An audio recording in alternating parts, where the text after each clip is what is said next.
Goddamn. Shit. Oh, fuck. Useless. Okay. Give me a second to... Ah! What was that?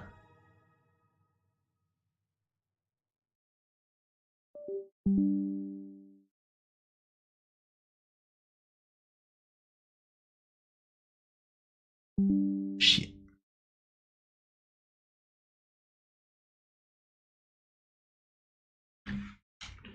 Copy and paste it.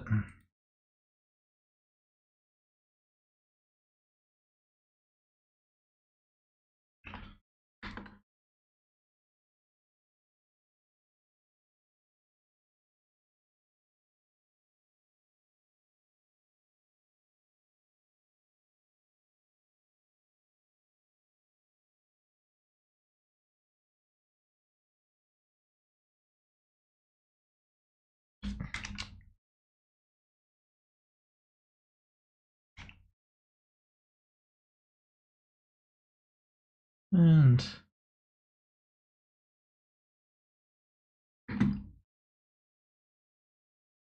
one of these. Pretty good.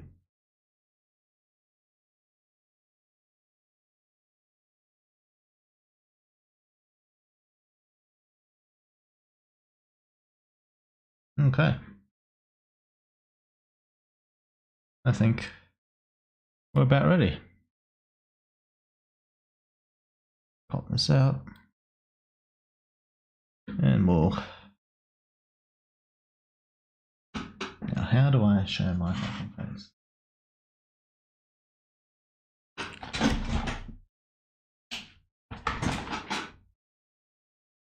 All right.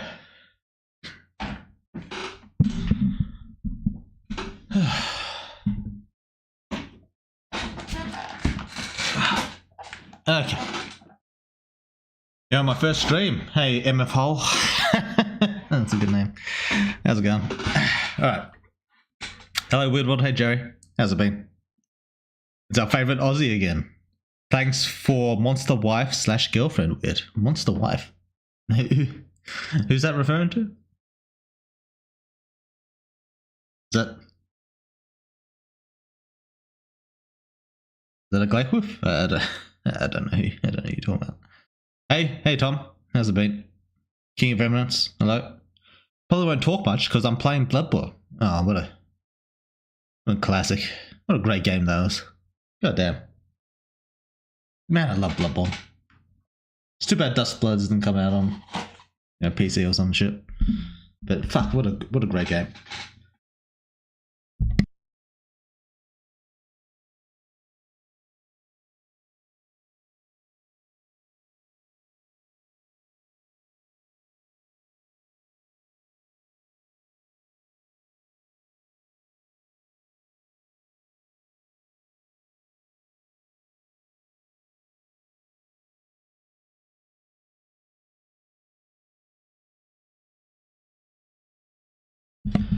Oh, fuck me.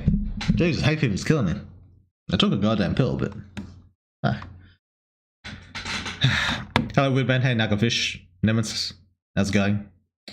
Hi, you. Hi, you. As in the past and the future, I am here. Hello, Weird. Hello, good man. Zolrax. Beetle. How's it been? Tremere, greetings. Draco, I see you as well. Saphirels. Gone. Odd name.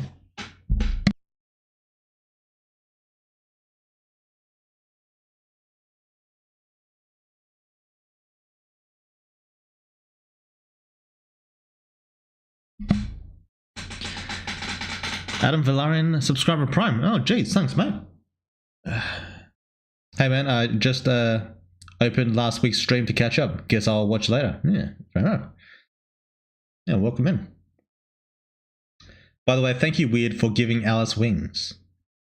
Wings? That's alright.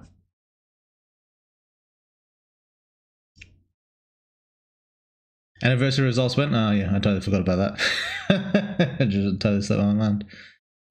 I say things on stream, then I forget about them like an hour later. I really should get around to that. I've still got the results somewhere.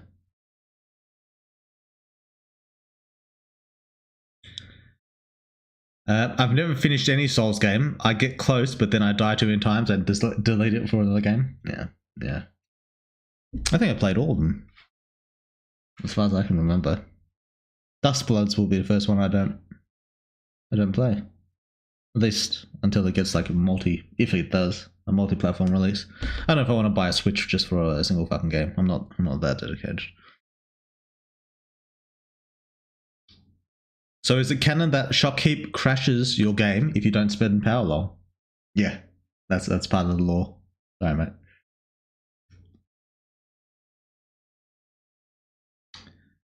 Good update, Weird World. The gore was peak. The gore. Gore was there. I suppose when Alice is beating up Dano, maybe? I'm not sure what gore you mean, mate. I'm not sure.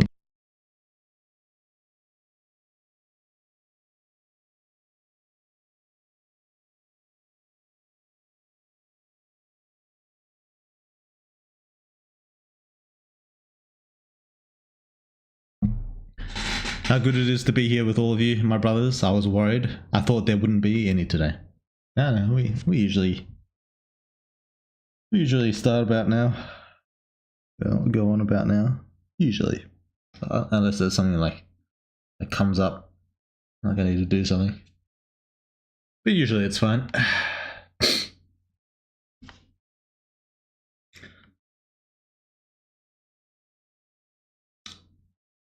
HM. Katsato. I don't know what that means. Woodward, could you confirm if next update is 1.0 or not? No, I was just fucking with you. It's not 1.0. Good update. I hope we eventually find out what is up with MC's dad. Yeah, that's probably something that will eventually happen. Sure. I've 100%ed Elden Ring, Dark Souls 1 to 3, and Sekiro, and now I'm doing Bloodborne. They are great if you have patience. Yeah. Although, well, I do enjoy the gameplay. The lore is what always really keeps me in. Like the world, the atmosphere. I do like the gameplay though. And Bloodborne's gameplay is great. I don't have patience, Tom. I slam through the game. Also dope that you streaming today because it's my Hebrew calendar birthday. Is that different to the regular calendar? I don't know how that works. Happy birthday though. Alice biting off pieces of the MC was peak. Ah, that one. Oh yeah. I suppose that's kind of cool. I mean, I don't really show anything. And there's a bit of like bloody mouth, bloody leg. But yeah, okay. Glad I was able to like stimulate the imagination a bit. Anything Tom asks for, we always get in reverse. Maybe.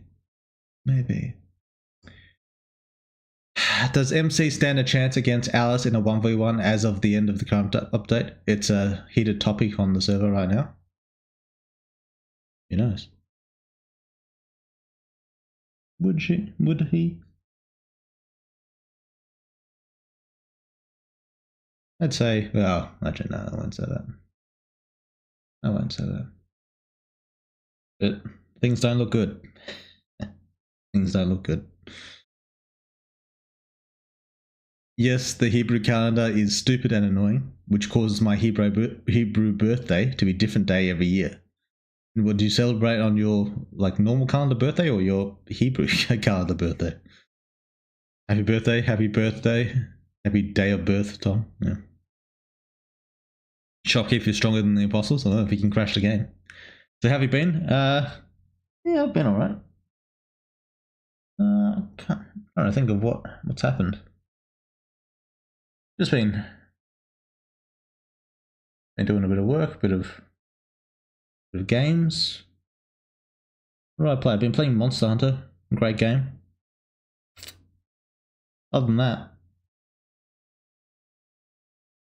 nothing really comes to mind.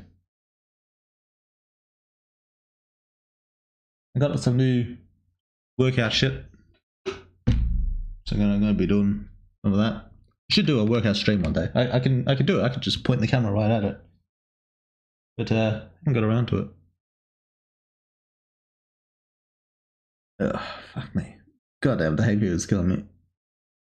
How long does the pill take to fucking kick in? Jesus.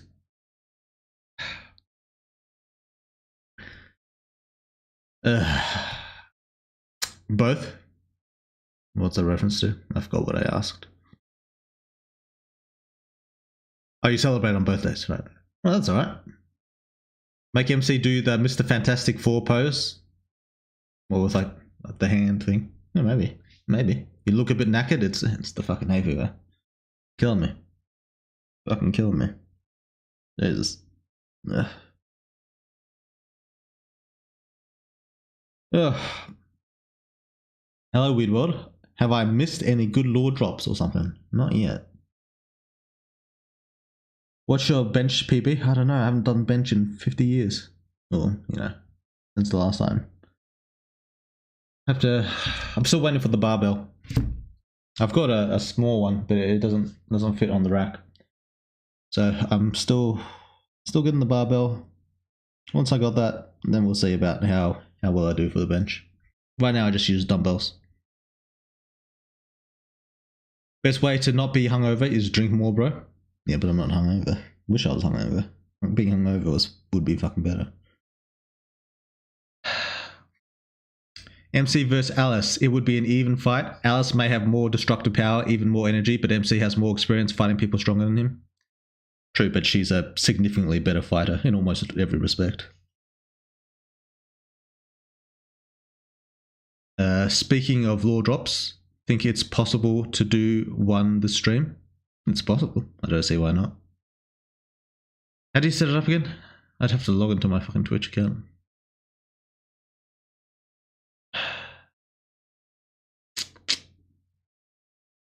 Alright. Alright.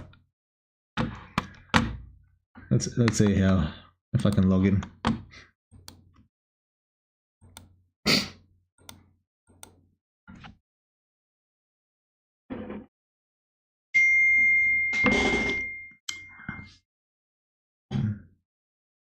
Authentication code.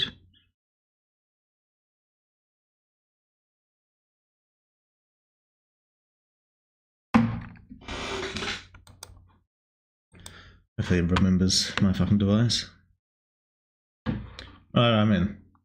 Now how the fuck do you make the lore drop thing? Create a dashboard.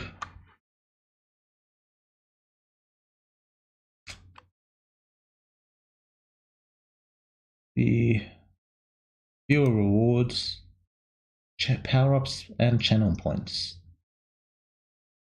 That sounds about right.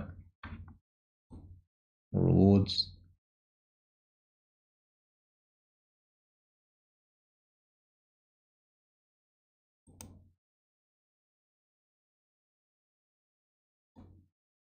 There you go.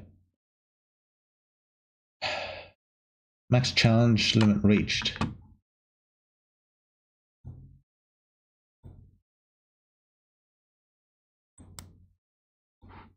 How do I just delete them and do it again?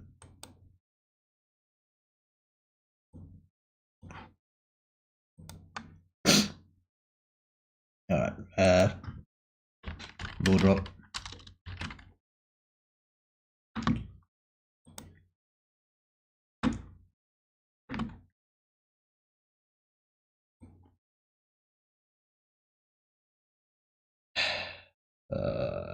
Where?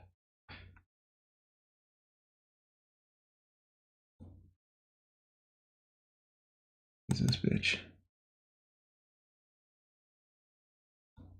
Oh, here it is. How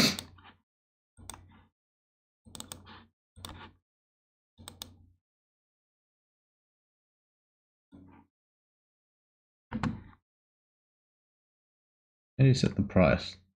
Alright.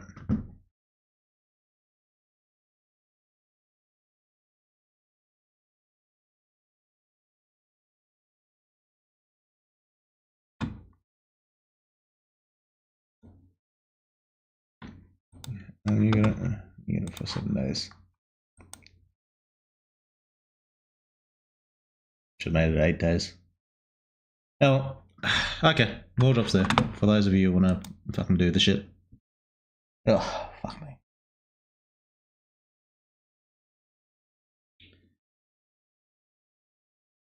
It's a bit complicated. It's hard to say who outweighs whom. 50-50. It's not 50-50. It's like 80-20 at best.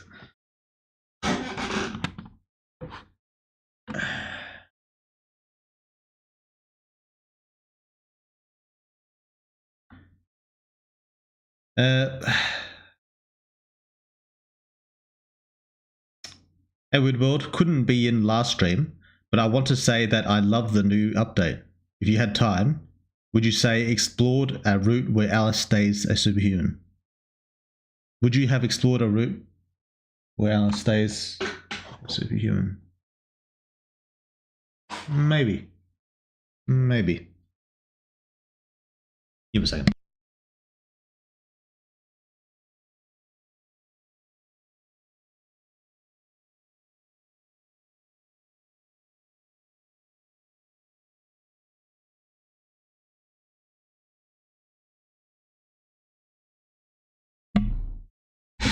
But then I'd have to do like a fucking evolutions for everyone. One of the reasons, one of the many reasons, really, that a lot of the MC's team are non-standard is because writing evolutions over and over again is just going to make them boring. It's just going to make them feel not as special, not as cool, not as just a boring thing. It's like what Super Saiyan kind of became, where Super Saiyan kind of like when they went to Goten and fucking Trunks, it kind of just came like boring as fuck. So yeah, one of the reasons I haven't do that is because I want to save evolution moments for the MC. The MC gets the evolution moments. It may still happen, like Michael's still superhuman, so he'll get his, but it won't be like as much of a like focus. And that's I suppose I could have Alice like evolve like off screen. I could do that. But I think having her just become a monster and like progress in power that way is more interesting, more fun. So it's possible I might have done a superhuman option, but I wouldn't say it's especially likely. I wouldn't say. I was surprised she became a monster. Not gonna lie, would have been the easy way for sure. Yeah. Yeah. I think a lot of people were surprised, but yeah.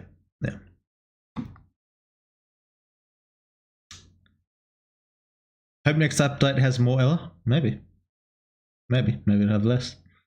With the stock market doing convulsions over the last week, I wanted to start drinking heavily. Oh yeah. Jesus. Yeah.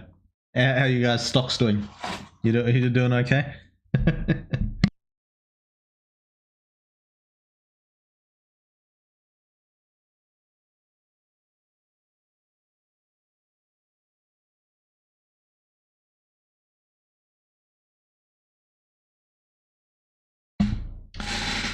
I mean, keeping the evolutions would have been the easy way. Maybe it would depend how I go about it. There's ways it could be super easy. There's a way it could be super hard. Like in a way that'd be super easy. I just have her evolve off screen, and then I just don't worry about it.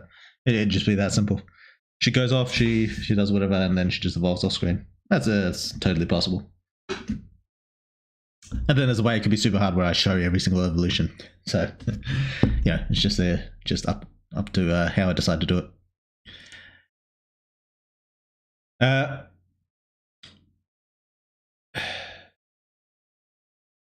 I completely agree. Take your time, make the MC train a lot. It's always better to see the character make an effort and training. I don't like broken MCs who solve everything in seconds. I'm not sure what that's a reference to. I don't think I mentioned the MC like training.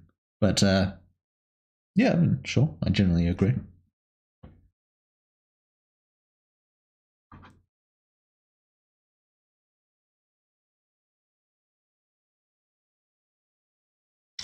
Where was I? Oh yeah, the stock market. Yeah, I actually bought stocks during that because It was down. It's fucking down.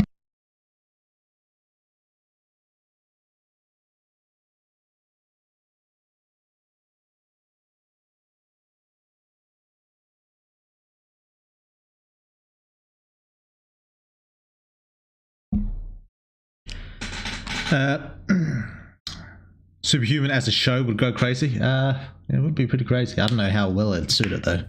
There'd probably have to be a lot of rewrites to make it like fit properly. That'd probably have to happen. A lot of things would need to be cut as well. A lot of the side routes. Might even get an Ella revival soon. I don't know about that. I've just been watching and reading some of Lovecraft's works. Ooh. Never got far into it in the past. Yeah, no, right. Like I've read a lot of wikis about it, but never actually dug into any of the books or. I want to play a Lovecraft game. I'm still waiting for like a really good Lovecraft game, but I feel like they're pretty short supply. Any plans for Jake in the relatively near future? Yeah, we might have a little something for Jake. That might happen.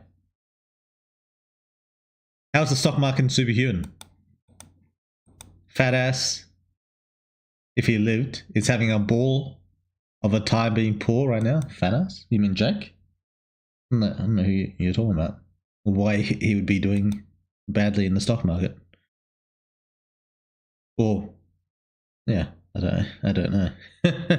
Superhuman has some crazy merch potential. Do you think you'll ever make some weird one? Maybe. Depends how big the game gets, if I think it's worth it or not. Superhuman has some... Oh, I already just read that. The fox is the only area who can have children. Who's the fox? I'm not sure who you're referring to.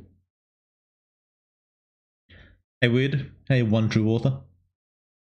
What I've read a lot is that many people hope to see MC evolve in a way other than fighting. Really? I haven't read anyone say that, to be honest.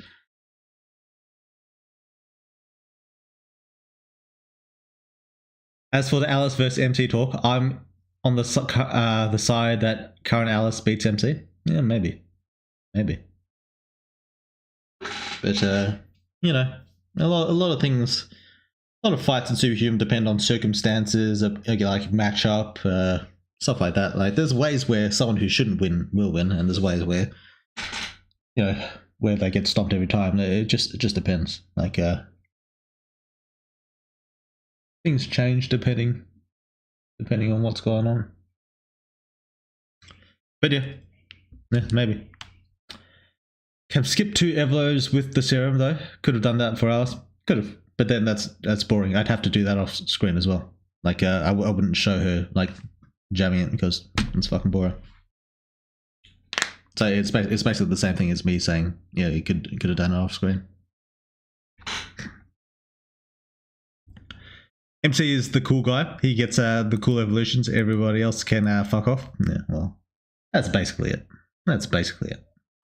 More time's going to be dedicated to the MC. That's just a reality.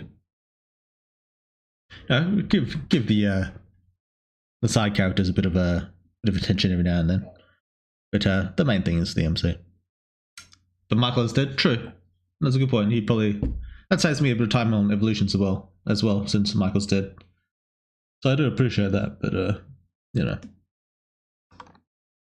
Yeah, just letting you know that the current thumbnail for your stream is rather unfavorable.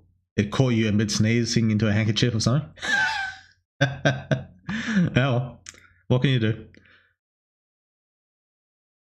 If there was a Alice versus MC fight in game, it would probably be like Val.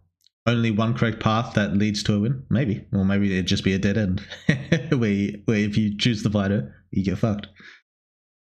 Who knows?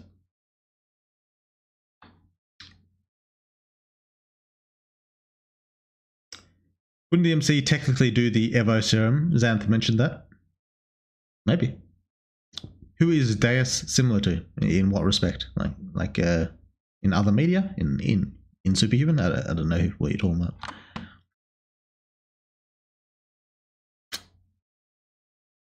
Fire Femboy had more evolutions than MC lately.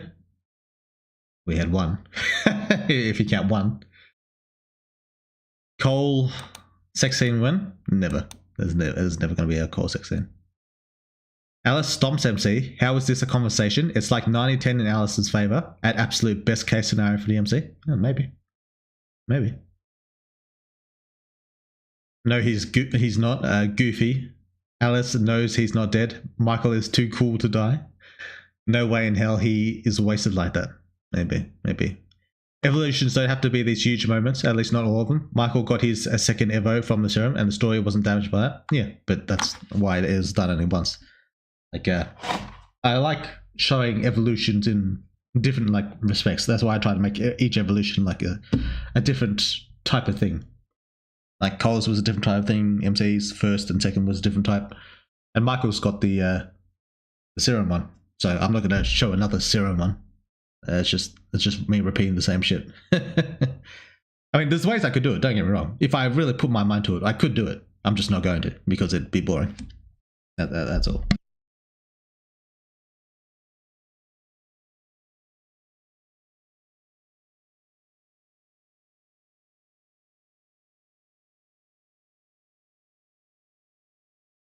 Plus, if I were to do more like serum evolutions, which I don't know if I will do, I may do. It wouldn't be for Alice. It'd be for other characters. I'm gonna save something in the back pocket.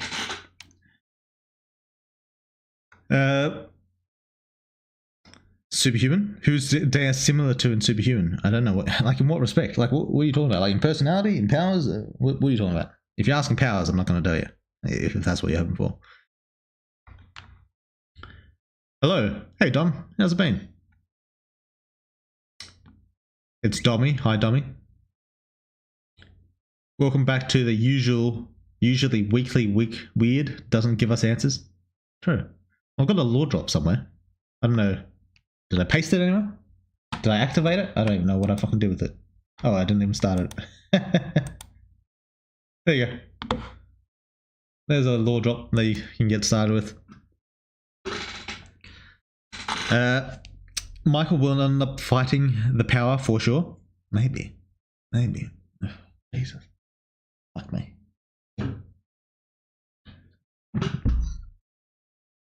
Well. Hello, Weird World. I enjoyed the update. Can't wait to see the final arc. Glad to hear it, Geezer.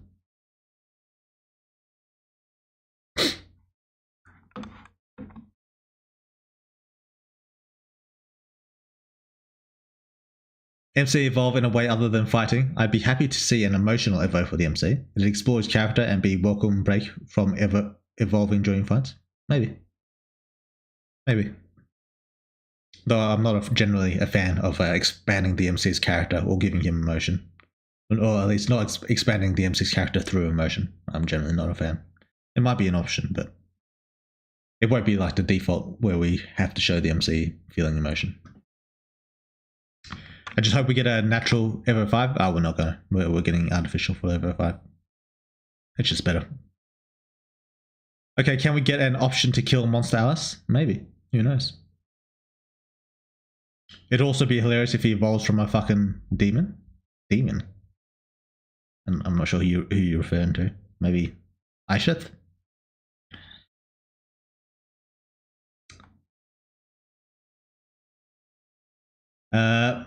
Cat Sardo, no. Well, we'll see. Out Heathen. Monster Wife stays.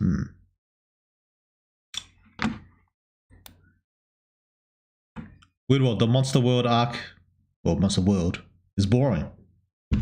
Sorry, mate. It's too late for that. We're already out. Ain't nothing I can do to fix that. Well, there is. Maybe in the 1.0, but we'll get to that when we come to it. I'll have to play through it.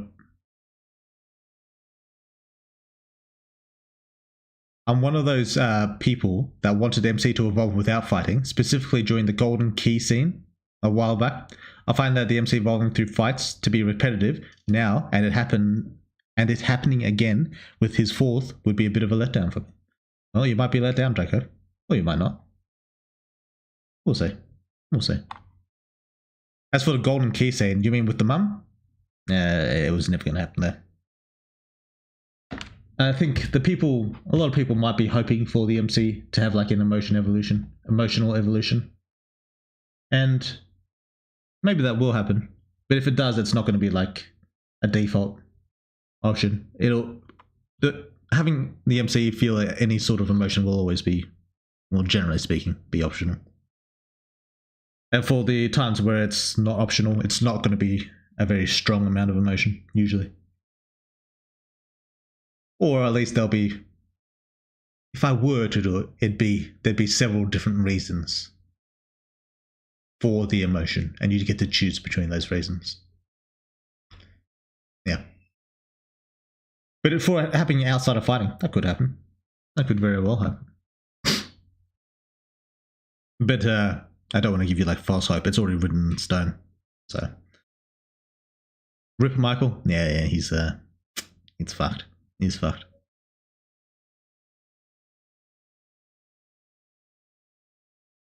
I don't see why MC evolving during a fight is boring.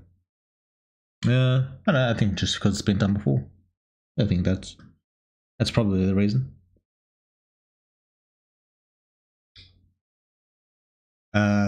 Fight, maybe not boring, more like predictable. It could be.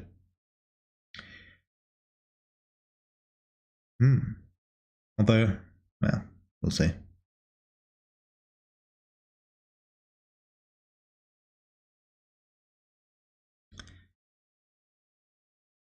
Did you say your next game is going to be vampires or demons?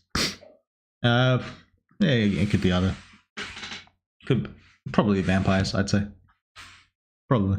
Do you plan to make the MC monogamous or at least make it optional? I think it is optional right now, isn't it? You can choose to be monogamous if you want.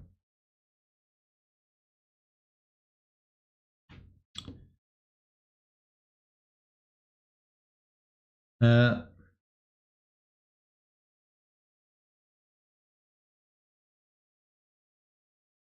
I'll get up to. Yeah, it's kind of sad, by the way, that the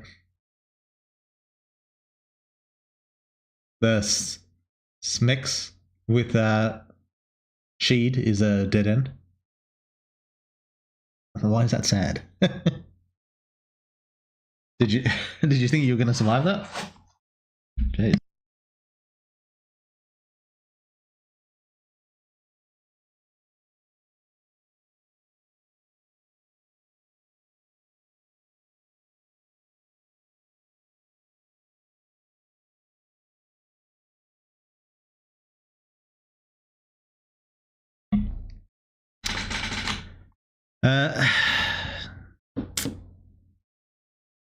What are we going to do? I want to see him fight more. If the MC keeps evolving during fights, I won't complain. It's some of his cooler moments. Also, imagine wasting a trance on some bullshit other than a fight. Yeah, I think a lot of people feel this way as well. They like the action-packed moments, the badass moments. They want to feel like a G. Want to be kicking ass and shit like that. I think a lot of people feel like that as well. But whether it will happen, who can say?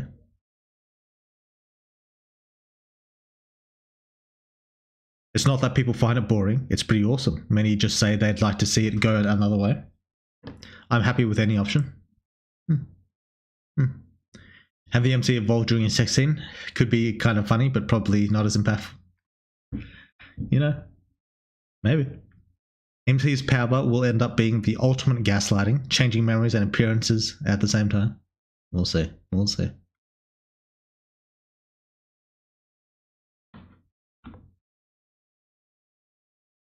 Are there any characters who are based on IRL people? Not really. Not that I can think of. I suppose Alistair, the Supreme Leader, is kind of based on the Morgan Freeman's president from Independence Day, but not really. I mean, just basically just appearance. So, I mean, kind of, but not really.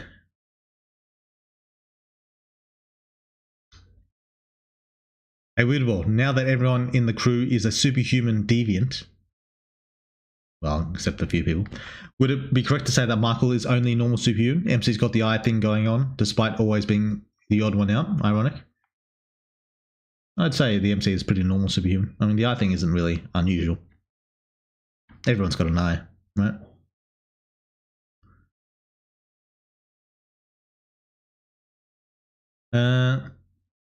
By the way, weird.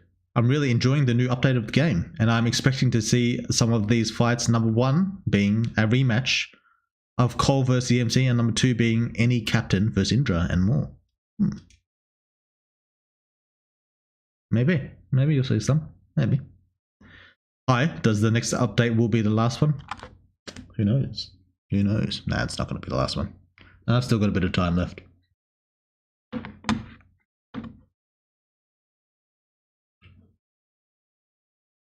Where did I get to? I've been good. I did my axes today. Got an okay refund. Should get me through the hard moment. What do you mean you did your axes? Get through the hard months. Sorry to hear that, but I'm not sure what you mean by axes. Like you're axing people? Firing people? Or I'm not sure. I'm not sure what that means. At least we'll get some lore by the end of the stream. Maybe. We'll see if you complete the drop. Hopefully things are less shit for you soon, Dom. Yeah. True. True. I have a general question about the fairy race. Comparatively to other monsters of their rank and power, are they considered frail, like glass cannons? Yeah, a little bit.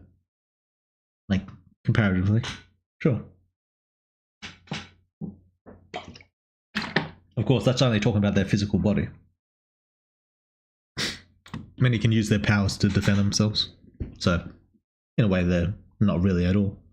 But it just depends how you look at it.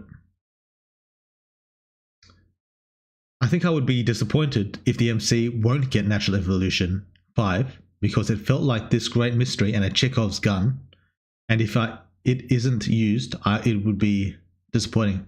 Oh, that's a shame, Tom, since it's going to be definitely artificial. But, you know, it's just, sometimes that's how that goes, you know?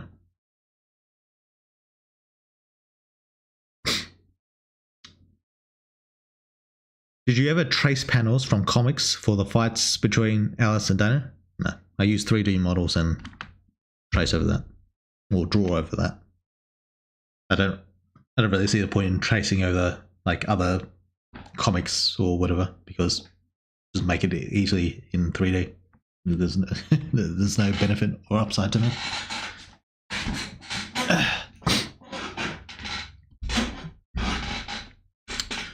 Which is to say, I might have like taken inspiration or something. That could be true, but I've read a lot of shit. So.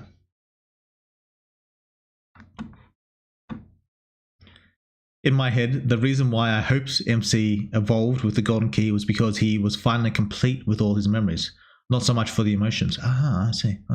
Oh, fair enough. Although I don't know if he's necessarily complete just yet. Oh, you're thinking like after the Indra fight? Is that what you mean, Draco? That's a fair point. That's a fair point. Why would MC not take the serum if it makes it way easier to reach the fifth Evo? That's a good question, Nemesis. Why would he not? What possible reason could there be for him not to take the serum? Seems like the obvious choice. Did MC ever gonna defeat Indra? No. I feel like the fifth Evo is just the beginning of the real challenge. I guess we'll see.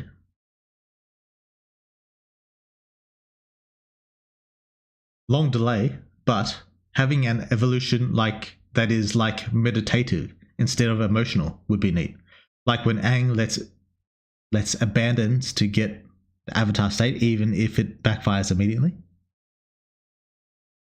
You mean when Aang like abandons his emotions? Yeah, he didn't really evolve. Well, he doesn't have evolutions. Yeah, are you talking about when he got fucked by Azula? Or when he fucked up Ozai? Because I feel like Ozai is kind of like a mid-fight evolution. And so is Azula, actually. Or are you talking about the when he was like on the air temple with the monk? I'm not sure which one. I'm not sure which one you're referring to, Dom. Abandons his. Oh, wait, you said it right after. Abandons his friends under Ba Sing Se to Azula. I mean, yeah, sure, but that was a fight evolution as well. Like they were doing that like after Azula was kicking his ass. Although he obviously got fucked up quickly after that.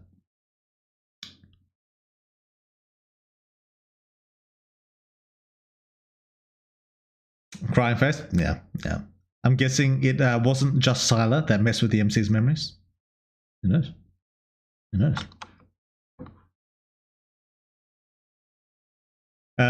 Dracoverse has some memories still seem to be locked hidden away, so maybe later? Maybe. Oh, I have an off-topic question. Do you play fighting games? Do you know the archetypes? I don't know the archetypes. If you talk about fighting games, I played some Tekken, I played some Mortal Kombat. Didn't really get into Street Fighter, didn't really get into Soul Calibur. So I don't know what the archetypes are. But mainly Tekken and Mortal Kombat. At this point, anything but a fight ever would be neat to see. I think a lot of people disagree.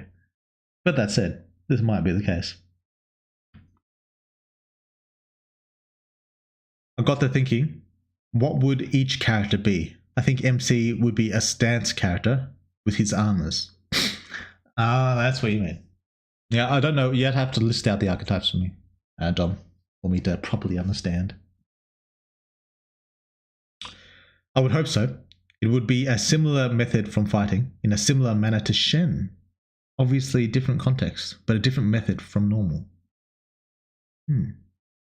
Well, you don't really get too much detail on Shen's evolution, if that's what you're referring to. I'm not sure that it is.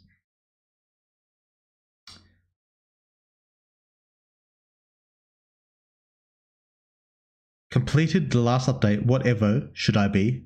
Just wondering if I fucked up. Should probably be Evo 4. Are you Evo 4, Megatime? Yeah. Funny that the most significant thing the MC has done so far was ages ago, beating up and capturing Balram. Significant. In terms of what, depends what you mean by significant. Like, you mean significant to Hero? I mean, he helped Hero a fair bit. That's fair. But in terms of helping himself, it didn't really do much for himself. Daryl, I'd say, is probably more significant in terms of how it affects him. It just depends what you mean. Or if you're talking about like the most impressive person he's fought so far, then yeah, maybe. That could be the case.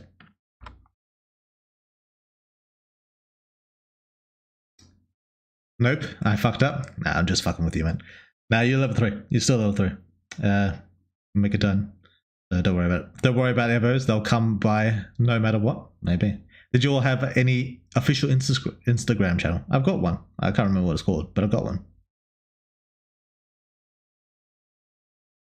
Right, I noticed on F95 there's an old thread for Superhuman demo. Ah, yeah.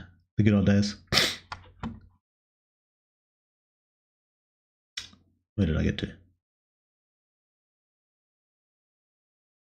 Do superhumans during their evolution see their monster that turned them into a superhuman, or do they see one of the twins? Alice saw the 6th instead of Aos. They see whatever their original apostle line, or most impactful or influential apostle.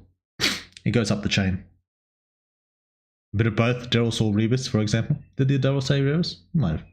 But he also, well, Daryl was a special case. He wasn't exactly evolving.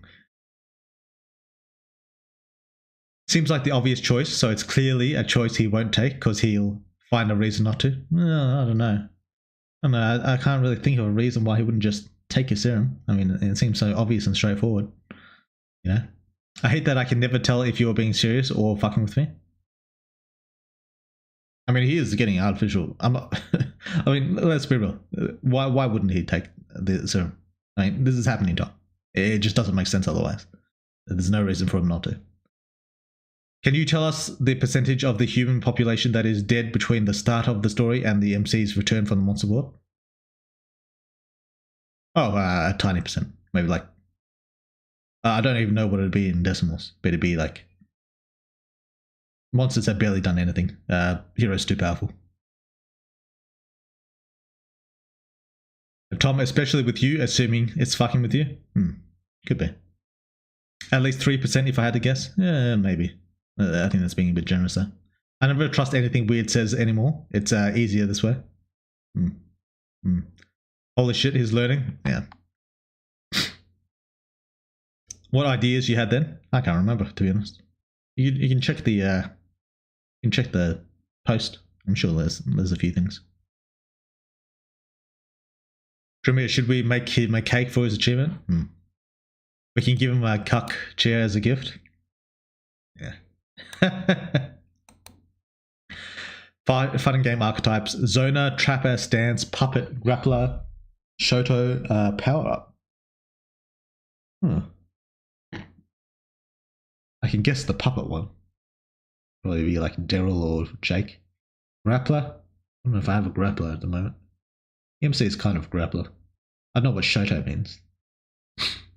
Don't know what Zoner means. Is Zoner like long range? Maybe Alice? I don't know. Trapper? Maybe Daryl. Dance? Maybe MC. Power Up? Maybe Michael. I don't know. It's hard because I don't actually know what any of these mean, but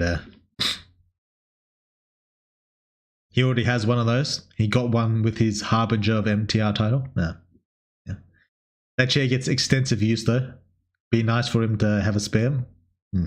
Significant in regards to impact on the world. Impact on the world. Does it really impact the world though? Yeah, well, it takes Valorant off the streets. No, it's kind of impactful. Yeah.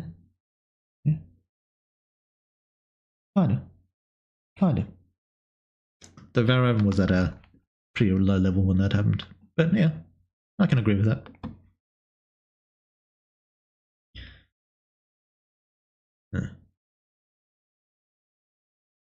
MC ever gonna marry someone? Yeah, maybe.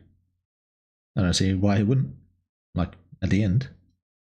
Logically, MC would go with artificial Evo, but that is not to say that that's what will actually happen for whatever reason. It's possible. It's possible.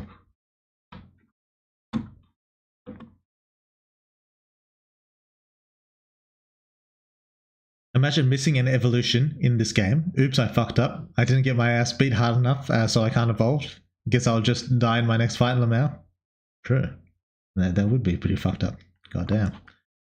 Does turning into a monster really give you so much power that it's worth skipping Evo 3? It sounded like unless one gets chosen, monsters have a natural power cap. Alice, of course, got the advantage of being a candidate, but she didn't know that when she tried to evolve and instinctively wished to be a monster rather than a superhuman. It depends.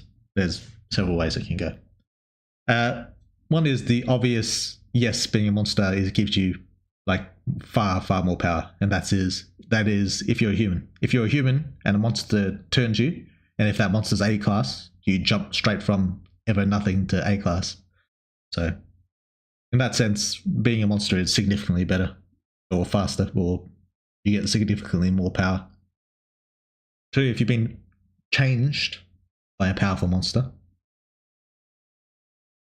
it depends. But if you're changed by a powerful monster and then you monsterify, then you're probably going to become a variant of that monster and become, if not as strong, then even stronger. So in this case, you would want to be a monster. If you're ignoring the loss of intelligence, assuming you're maximizing for power, then 2, yes, you would be much stronger as a monster. If you were changed by a weak monster, so 3. If you were changed by a weak monster, like if you were like Malik or Bernhardt and then you monsterfied, then no, then it'd be a badly timed move. So if that's the case, then no, you don't want to be a monster. Other than that, monsters having a natural power cap. I mean, this is generally true, but it's varies from monster to monster. Like, I think what exactly did I write about this? I know I wrote something in Xanth's lessons, and also, well, actually, was it lessons? But I definitely wrote something about it in the library, where monsters have like some sort of they can't gain power as easily as superhumans because they don't have evolutions. But it extends only to evolutions. It's not like they can't gain power the same way superhumans gain power, like through just incrementally gathering more through training. Many monsters can do that,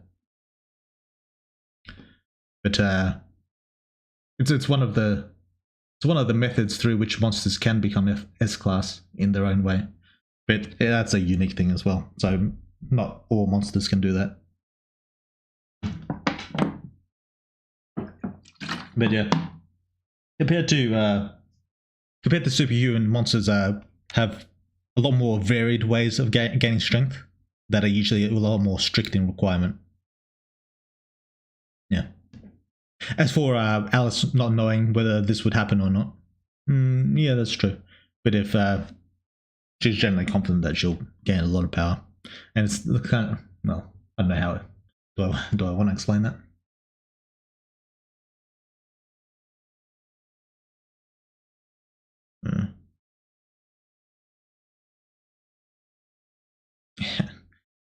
It's generally something. Well, you get a certain amount of understanding when old daddy, granddaddy six speaks to you. So it's mostly an instinctual thing. It's not like she during the middle of the fight she said, "I'm going to be a monster. I'm going to choose to be a monster." It's more like she kind of instinctually responded to the offer that was presented to her, I suppose. So you can kind of like interpret what you want from that. Tremere, fair enough. The leather is getting a bit worn on the old one. I don't know what that means. Why limit yourself? Oh, that's a second part to the first part. Yeah. So yeah, it depends. For some people, it could be a limit. For some people, it's just a straight path to power. Let's go 75% to more law. The insanity can be starved for maybe 2 weeks if it's good enough.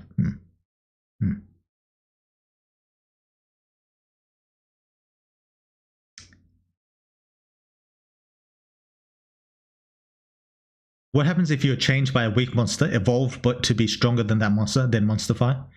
You'll still gain power, but it'll be kind of a fucky thing. I mean, there's circumstances in which you could still become like super strong, but it's going to be a little bit fucky. It's not going to be, generally not going to be a good move. Why did you all remove the cheat menu? I never had a cheat menu. Is the MC going to have a indomitable human spirit moment to exclude him from trying to get Evos? I don't know what that means. All the apostles, do they not care about their children, or do any of them, even 1%, appreciate them? Depends what you mean by appreciate, but we'll see. Zona is long range. Yeah, I figured. Weak melee. Shoto is basic balance. Named after Ryu. Mario from Smash Bros, for example. Basic melee kit with a good but simple ranged fireball. That's fair. Speaking of chosen, people are wondering if Jake is a failed chosen, as in he was actually one and failed, or a failed chosen candidate.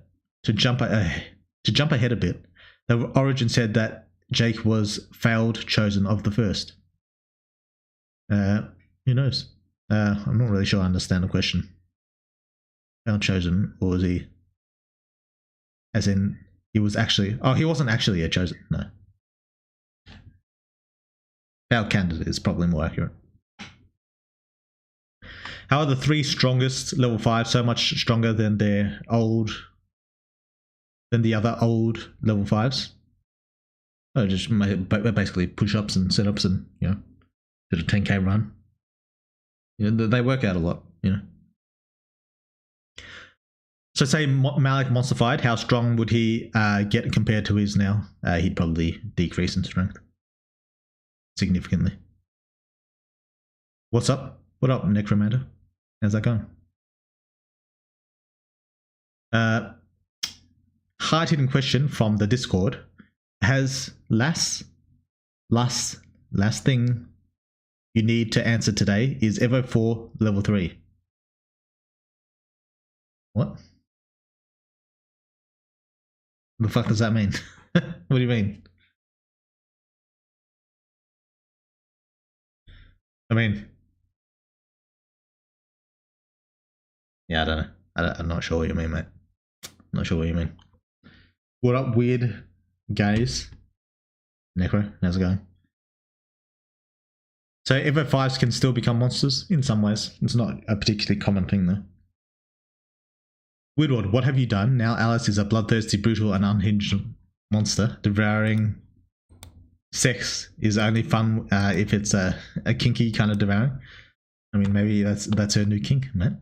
Not to mention that from the direction of the last update, pretty much looks like we're going to lose the planet to monsters, just like all the worlds before us. Lose the planet to monsters.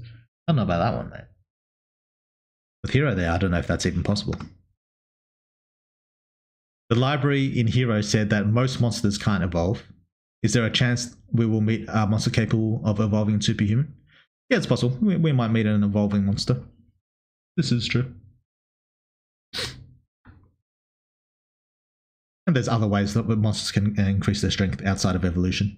The ways monsters do what they do is very varied. Like, I think I made a mention of the S-classes being each very unique monsters, some being like superpowered versions of their brothers, others being like mutations, others being like just born fucked.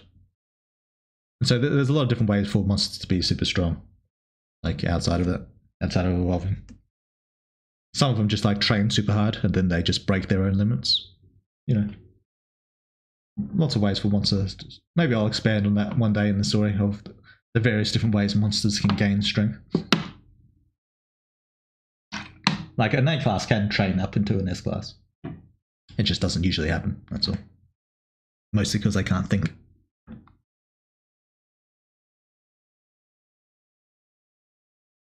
She is lovey, is she not?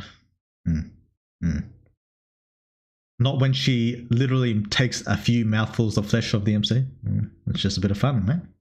It's a bit of fun. He can regen, he can be fine. Yeah, he's fine. Yeah. It's still pretty freaky, and I'm putting it mildly. Is it that freaky though? Skyless. Is it really that freaky? Alice is perfect just the way she is. Are Malik and Bernie actually friends? Who knows?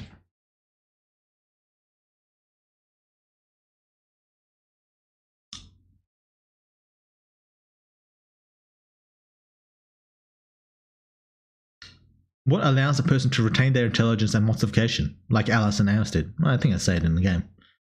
You just have to be very well aligned genetically and mentally, and be pretty much got to be like the perfect superhuman, and that will translate to being like the perfect monster.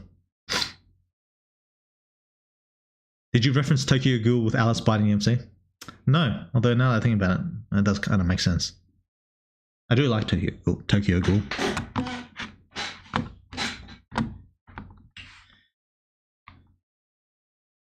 Could it be like some of the level 5/5s monsterify? Typically, we only see the people turn to monsters when they're in the process of evolution. And level 5 doesn't have any more evolutions. Also, so could they mutate in the same way? Not in the same way. Or is level 5 just immune to mutating in such a way? Oh, they don't evolve, so they don't mutate into monsters that way. But there's other ways it can be done. Nyx, for example, well, actually, do I want to say Nyx? No, we're not going to say that. Oh shoot, I think I wasted my question. Speaking of origins, is the Lydirk that changed Demi the same one as the Lydirk that runs the brothel? Yes. Did you intend to fuck with the power scaling when you turned Malik into a planet buster? Yes. Is IMC actually a monster? That's a good question, and I don't know. Where was Malik? End of update. True. Malik is more than a power buster with what he did in the other update. Is he really, though? I mean, it's not really anywhere near as impressive as what Bernhard did. But I guess it just depends on how you look at it. Will there be any Emily future updates? Maybe. Yeah, Emily's gonna show up. We're gonna see old Emily one day. Are all the paired apostles male/female? Like how the third is male coded and the fourth is female coded? Maybe, kind of. Not necessarily though. There could be a pair that's both male. There could be a pair that's both female. This is possible. Even lowballing what Malik did in the update, he exerted like 78 times the power needed to destroy Jupiter with one move. I love power scaling in this game because the outliers are just so fucking far out there. Yeah, well, the kind of logic with the power is that if gods created universes, planets, stars, galaxies, how exactly are you going to fight them if you're not like crazy overpowered? Like, how does that make sense? How are you actually fighting God?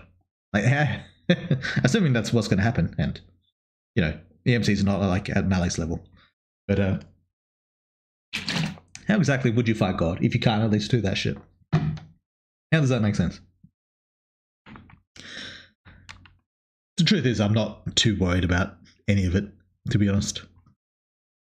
Getting into like the weeds and trying to nitpick every little thing, trying to make it like every little piece perfect, like adjusting this and that. It's not something I'm super worried about.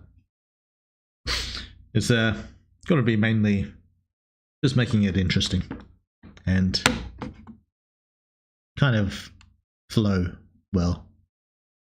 Like the journey to that level of power, if it ever happens, will be slow and smooth, if it does happen.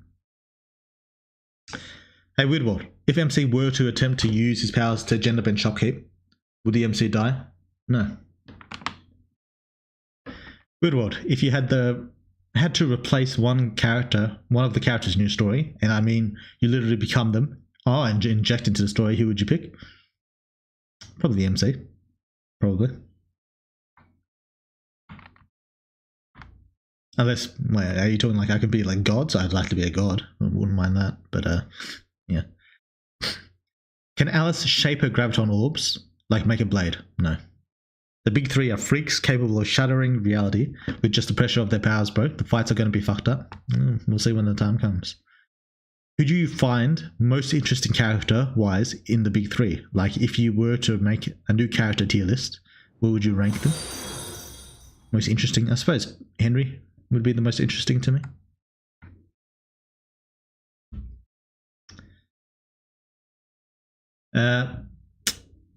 No, I meant physically where. Physically where what? I'm not sure what that's reference to. Who's Emily? I don't know, man. I don't know. I think Alice's monsterification is uncomfortable because before she would have been uncomfortable hurting the MC, for her own pleasure. Now she doesn't care. That could be a possibility. I haven't seen anyone express it, but that could be it. What's an Emily? I don't know. You don't fight God. If it's God himself, omnipresent, omniscient, and omnipotent, then you don't fight. You pray. It's a good point. It's all ranks. But yeah, you need this kind of power if you're going to fight God.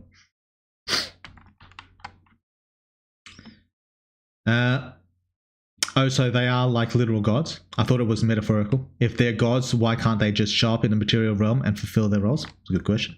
Why do they need some fucked up ritual like what Val tried doing? I don't know if that's what Val was trying to do. But depends on what you mean by God. Like, is Zeus a god? Like, didn't he create humans? Like, craft them from clay or something? I don't know.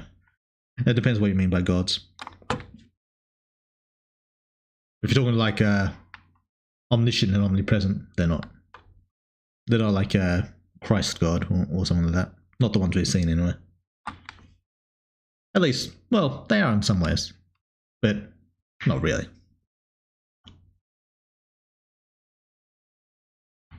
I mean, where is Malik physically?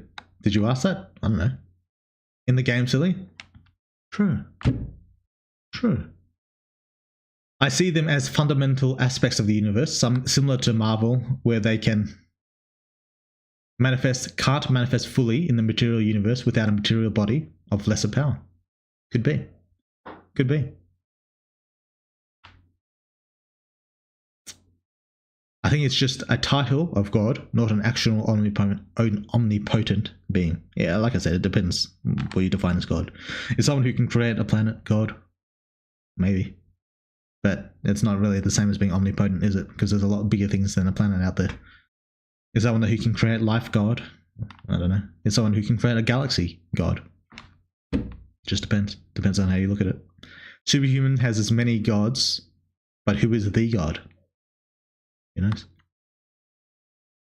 I'll seduce God? Yeah, good luck with that.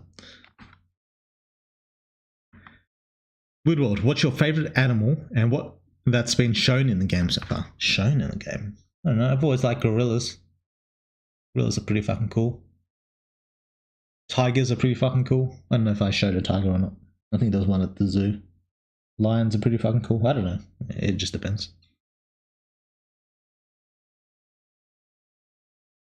Literal gods, lazy sacks of shit that wait for everybody else to do things for them. They're like neglectful parents. Is that so different to the other gods though? After the game is done, will you do materials where you reveal lore, i.e. data books? Yeah, probably. Probably. Is there a higher level than just the universe or multiverse in Superhuman? Strongest character? I don't know, mate. I don't know. Hello, Weird. Hey, God of Top. I haven't seen you in a little bit. How's it going? Speaking of Emily, will we finally see her becoming a superhuman? Come on, Weirdworld. You can't do this to me. She's my favourite girl, but she gets so little screen time in the game. True. True. I don't know if she'll become a superhuman. Maybe. It's possible. Do Evo 3 plus superhumans that turn into monsters retain their ability to gather power infinitely? It's a good question. And depends on the superhuman. Let's go, lore drop. Oh yeah, you got the lore drop. Great Ocean is a god, according to Ella though. It hasn't been around that long. Yeah, but does Ella actually know? Really? I mean, Ella knows a lot of stuff, but it's usually stuff related to her. How much does she really know about things like the Great Ocean and stuff like that? Can you trust her word, Draco?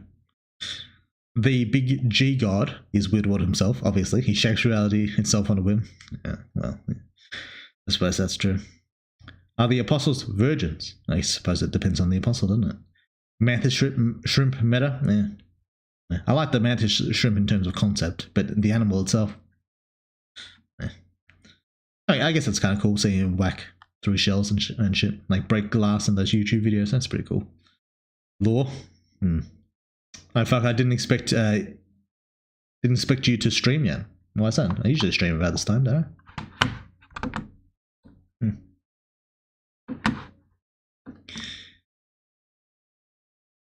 I prefer Emily's DOF, to be honest. You mean dog? Oh, dog. Petition to kill Ella, maybe. Which apostles have fucked? I don't know. I'll blind trust Ella, yes. Get out of here, Scyther. Yeah. I propose you rename Superhuman PhD Simulator. Did you need a PhD to understand a game? Is that why? How have you been? The weather here has been weirdly cold for spring. Are you talking to me? Me, I've been doing fine. Weather's mostly fine. Lately, anyway. I would trust a Glakeworth over Ella, but me. A Glakeworth. That's an interesting choice.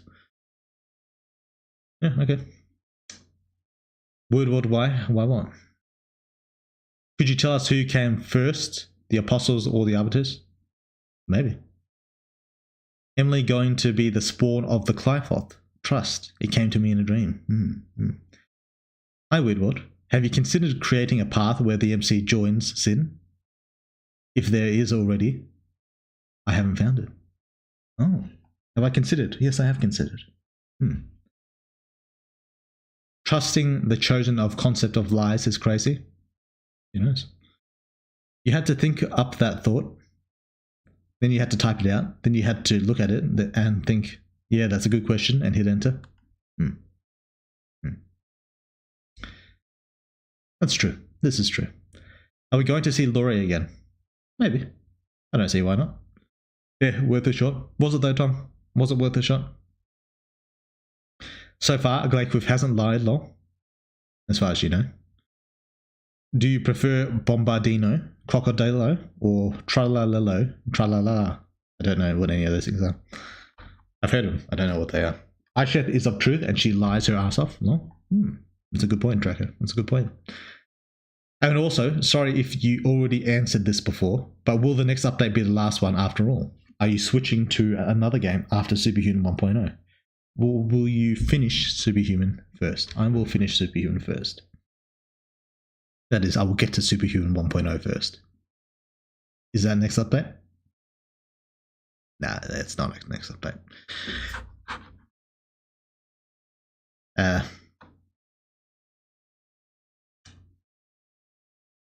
Did you watch DMC anime? I was planning to watch it, but a lot of people were saying it's bad. I did watch it. I wouldn't say it's bad, but I do have some problems with it. I'll talk about that later. I find it interesting that monstification is typically portrayed as stagnation, but the new update opens up new possibilities, though we still don't know how monsters gain strength. This is true. And I can understand the perception. But you know, the story's not over. There's plenty of time to flesh out the lore and get into how exactly monsters gain their strength differently to superhumans.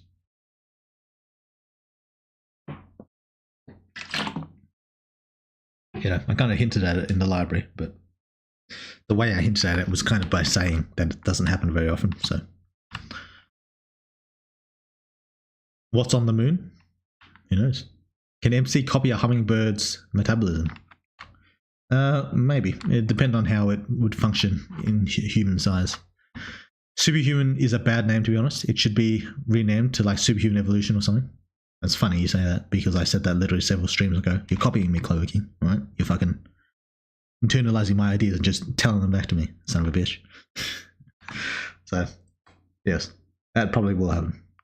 Will MC always be vulnerable to electricity? Yes, it will always be, forever. It's like his kryptonite. Speaking of Liz, I had no idea how loose she was until Daryl's scene. Oh, the Daryl NTR scene? Okay.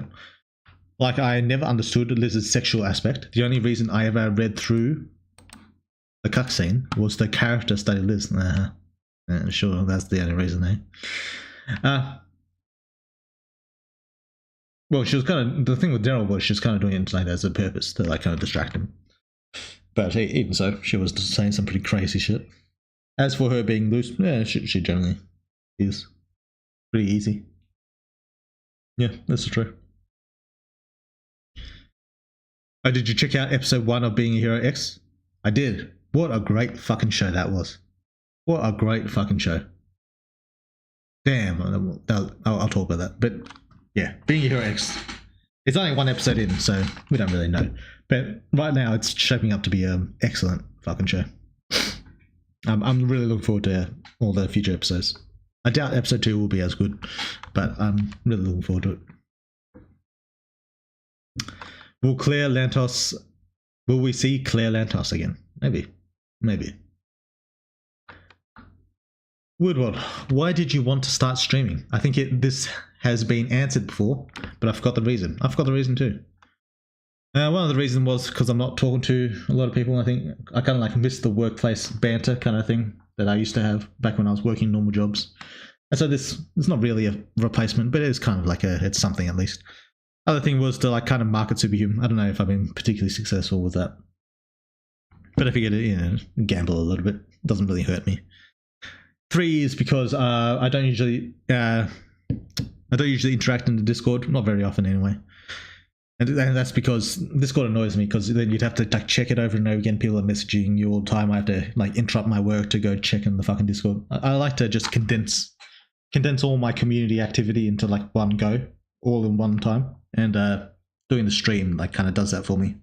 Like all my community activity, I can just do it right here in the stream, and I don't have to worry about it. So those were the kind of general reasons I decided to go with it.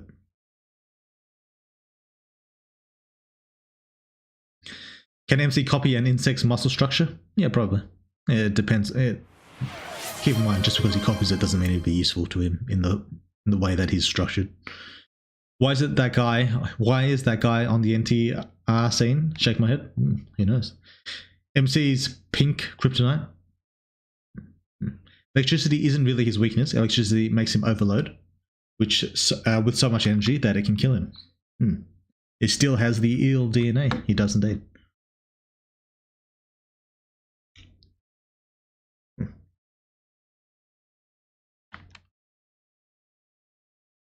The girl who became the Banshee? Yeah, I know who she is.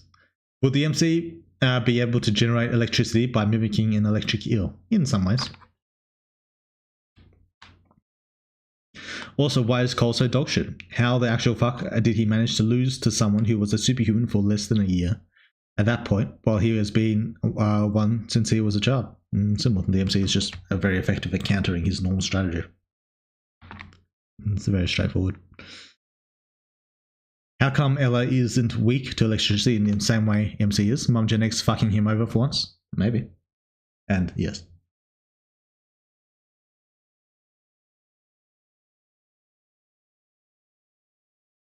The hell are some people talking about? There is no Liz NTR. Insert Barsing Say GIF here. The initial Liz rejection scene made zero sense to me for the longest time. But when she threw herself at Daryl just to get the serum, Daryl was the last dude she'd ever get with. But she did it in a heartbeat. She doesn't care about herself. Maybe. There's plenty of ways you can analyze the character. Should we stone Mufasa's for slandering Liz? Who knows? His mum got over her weakness. I'm sure the MC can. Maybe. He's not his mum though. Widward, how long do you think it'll be until we have enough footage to make a 10-minute rage compilation of you? I don't know, man. I don't usually rage that often.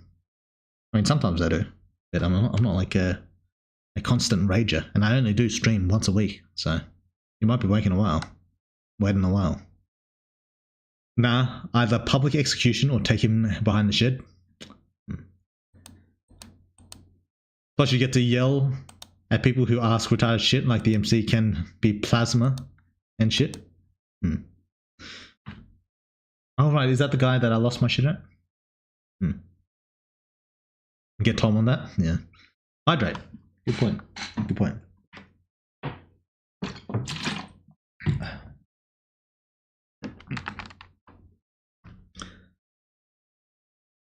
MC can become plasma. He just has to be inside a star. Yeah, true. Sorry, autism moment. Insects have dog ass muscle structure. We'll see. I haven't looked it up, so I don't know.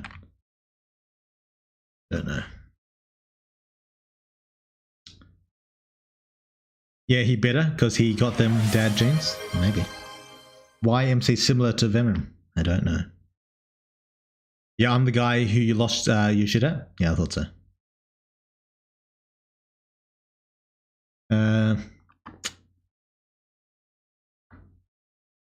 I live for Cole slander. That femboy only bullies those below him and can't do shit against someone even close to his level. He'd beat most people close to his level, but go off. A serious question: are we going to have a monster girlfriend? Maybe. I mean, there's Alice, so I mean, you technically already got one. I mean, if you chose her. Like, hey, get a good rap because of fucking his Square Cube's law, baby. I don't know if that applies to him as much as you might think, but, it's possible. Also, no skill whatsoever. He is pretty low on skill. But does he really need it, though, to be honest? Can Daryl regen limbs in his original body? What's the time limit to his regen? This is a good question. Maybe he can, maybe he can't. If he did, he'd probably do it in the same way that fucking Giorno does. Giorno? I can't remember how to say his name. If he were to do it, he'd probably do it that way. And it wouldn't be like the MC. It'd be like he'd have to like surgically do it. Like if his limb, say he like cuts off an arm, the limb dies.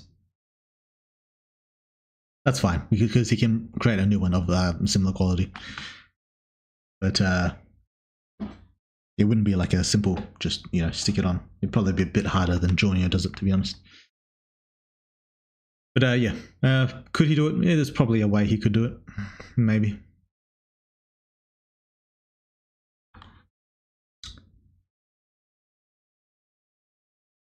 Just call Nico for a quick trip. But if you scaled a human down to ant size, they could lift like 20 times as much as an ant. Really? Is that true? That's pretty crazy. Nico is MC's ticket into becoming plasma. True. Human muscles, most mammal muscles, humiliate bugs. Bugs suck ass. You raged pretty hard when that guy was asking the same question over and over. Yeah. If someone's going to like be annoying like that, I'll probably lose my shit. He can't even beat someone MC below his level.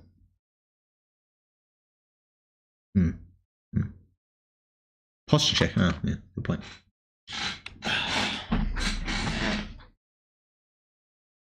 Are we going to see that one prisoner that was turned into a female again? Maybe. This is a possibility. I haven't really thought much about Nikki, to be honest. But, yeah,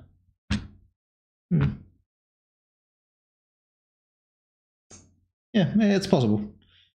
If I did bring them back, it'd probably be for like a sex scene kind of thing. When and if the MC reaches the Evolution 5, could he theoretically be able to replicate the same abilities Ella can, for example, turning someone into a tree like Ella did to the Evo 3 Lieutenant, or the fact that she can use extra power or some shit to be invulnerable to an attack? She won't have the same ability. He won't have the same abilities as Ella. Ella's much more specific in her in how her powers develop. MC won't be able to do most of what she can do. Well, not most, but a lot of what she can do. We're going to turn all villains into females. Maybe. Should have had MC turn into a cockroach. Like those from Terraformers. I don't know what Terraformers are. Man, what the fuck? That's a bit much, isn't it? I don't know.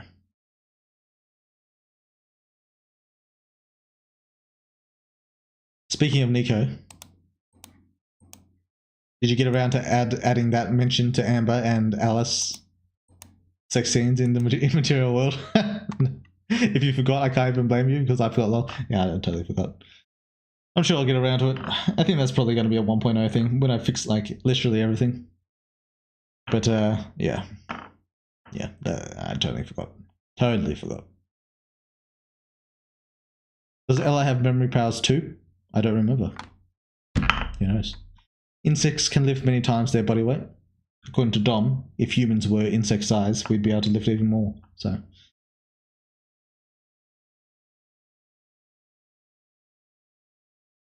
if MC uses weak animal attacks, such as poison or venom, at his current state, would it be like a standard venom, or would it be better due to, not being a stupid snake that'll die to getting stepped on?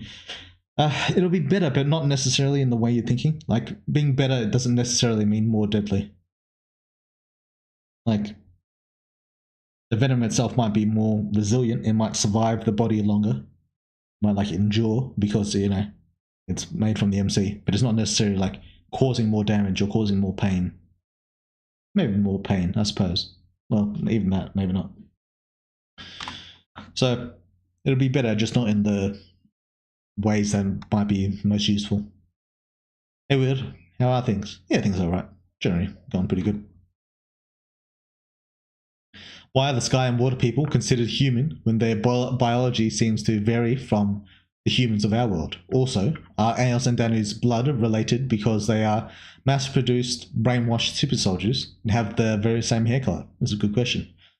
Why are they considered human? They're not Homo sapiens, but they are considered human because they basically just look human and are human in basically every way. So that's the answer to that question. Is Aos and Danu related by blood? Possibly. Possibly. They could have like a shared genome, but we humans have a lot of shared genes.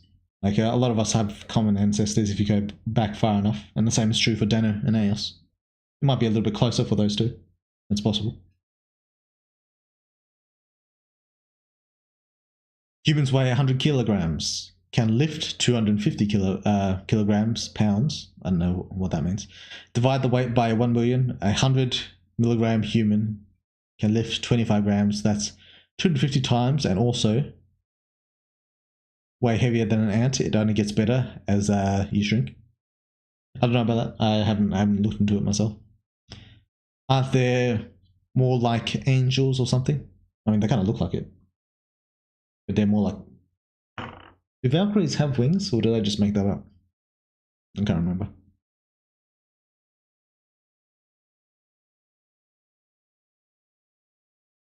Also, I remember around when Cold Fight came out, you said that you haven't really thought about Evo 4 MC's design. Has that changed? Yes. Yes, it has. Terraformers is an anime where humans are injected with animal powers in order to take Mars back from the alien cockroaches. It has some overlap with some of the concepts of the MC's powers. Fair enough. Superhuman MC is a lot more advanced than the humans in it, though. Yeah, fair enough.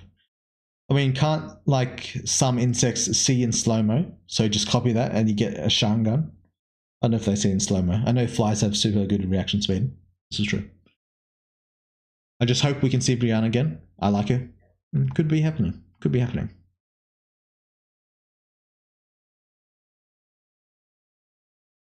Ants actually weigh 1 to 5 milligrams. Fat chance we're going to see Nikki unless you fix it for 1.0. There's no variable to track his/her choice. I'm pretty sure there is. It's just not a straightforward one like you're thinking. I could be forgetting, but I'm pretty sure there's a variable to track Nikki. Like a lot of my variables, they're like 2-step variables where you call one, and then if one's true, then the other one also gets called. Did the law drop already happen? What was it? It hasn't happened yet. Yeah, while we're here, ask your law questions. I'll pick out one, and you can make your choice. So, yeah, go on. If Ella forced MC to change part of his body into some unnatural element not found in the body, gold for example, could the MC recreate that element after the fact? Probably. A 5 milligram ant can lift 250 milligrams. A 5 milligram human could lift 3.4 grams. Okay. Ants F tier. I don't care. MC could die by being stepped on. Something really big anyway. True. Does the MC have water bear tardigrade characteristics? I think it would give him superhuman endurance. I think that only like works when you're really tiny.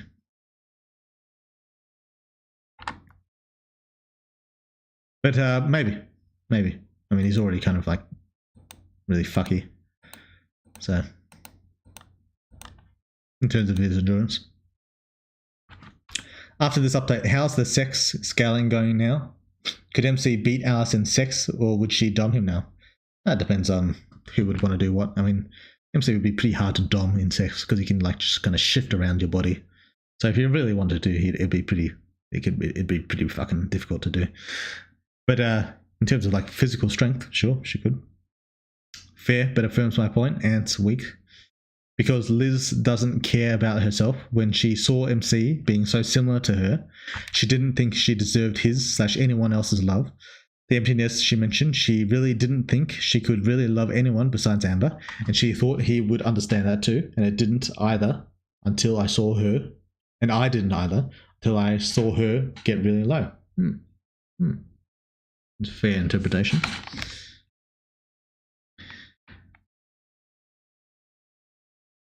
Are there questions that you are tired of? Not I can remember. People usually ask for pretty different questions. If the MC is going to be like God tier, I suppose. But I kind of have fun with those because I like trolling people. So even the questions that they kind of get repeated a lot, I kind of just make it like a bit of a game out of it, to be honest. So, you know.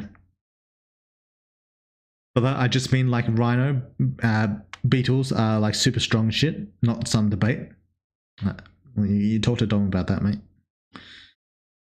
Hey, Weird World, huge fan of Superhuman. Hands down the best visual novel I've ever played. Ooh, thanks, Ostro. Appreciate that. Does the eye have something to do with the MC's impurity mentioned by his mum? Maybe. It's possible.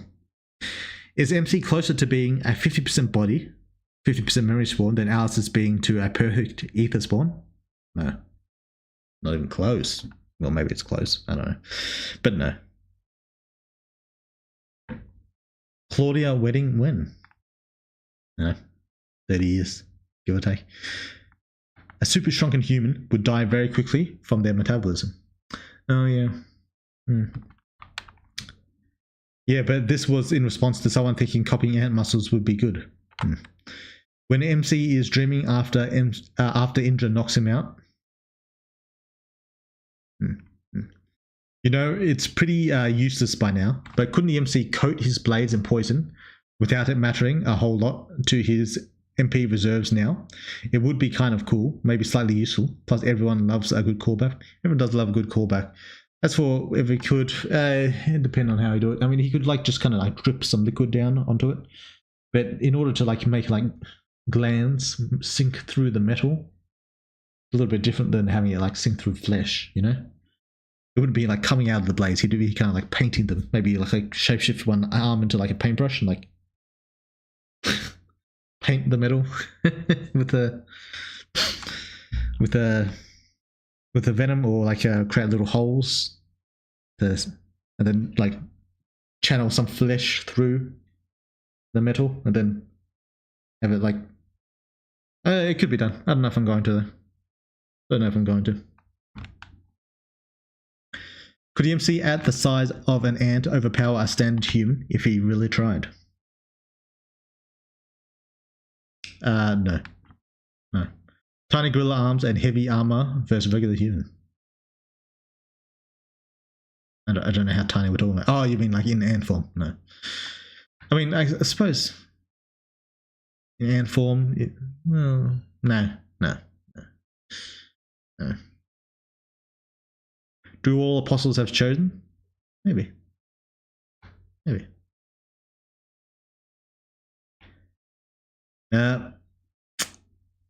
Is the eye good or bad? Would it depend on how the MC acts? All right, I don't know.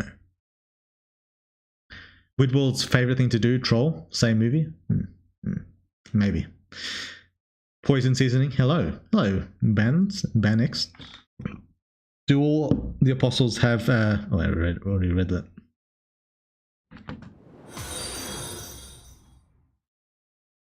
Law drop question, who is the current chosen of memory? Do apostles prefer monsters or superhumans as their chosen?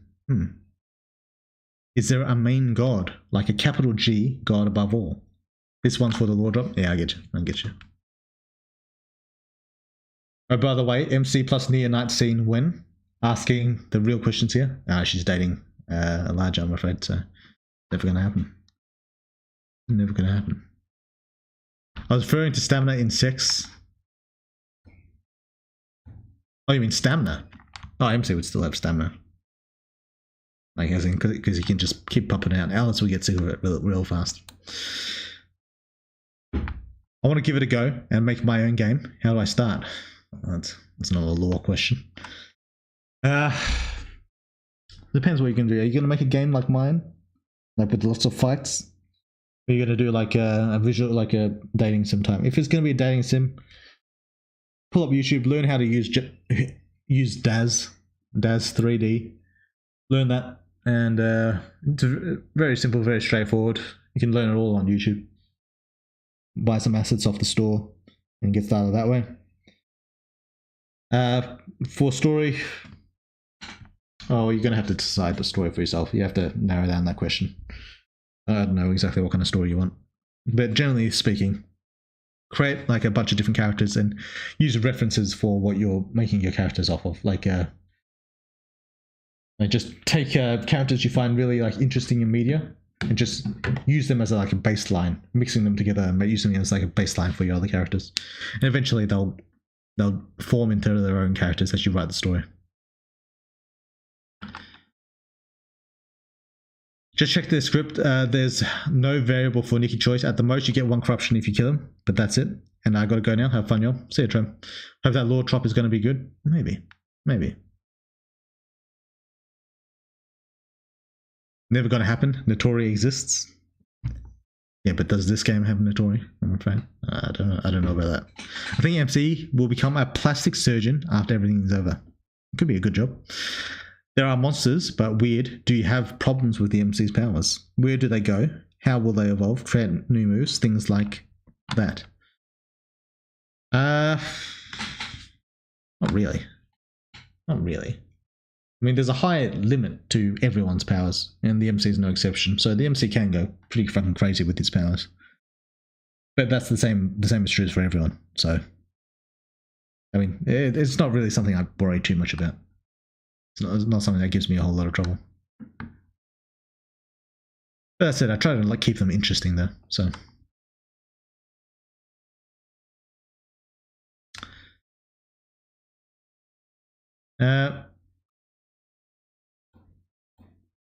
MC can become just a penis for peak efficiency, so I think he wins. MC will manhandle Indra. Yeah. Wait, is Nikki still a woman? Does Jordan still have a donkey dick? Maybe. Is there anyone working for Thanos in Hero? My guess is Deus, since he knows more than he lets on, and a lot of important people, such monsters, are now working for Thanos. Are they? Maybe.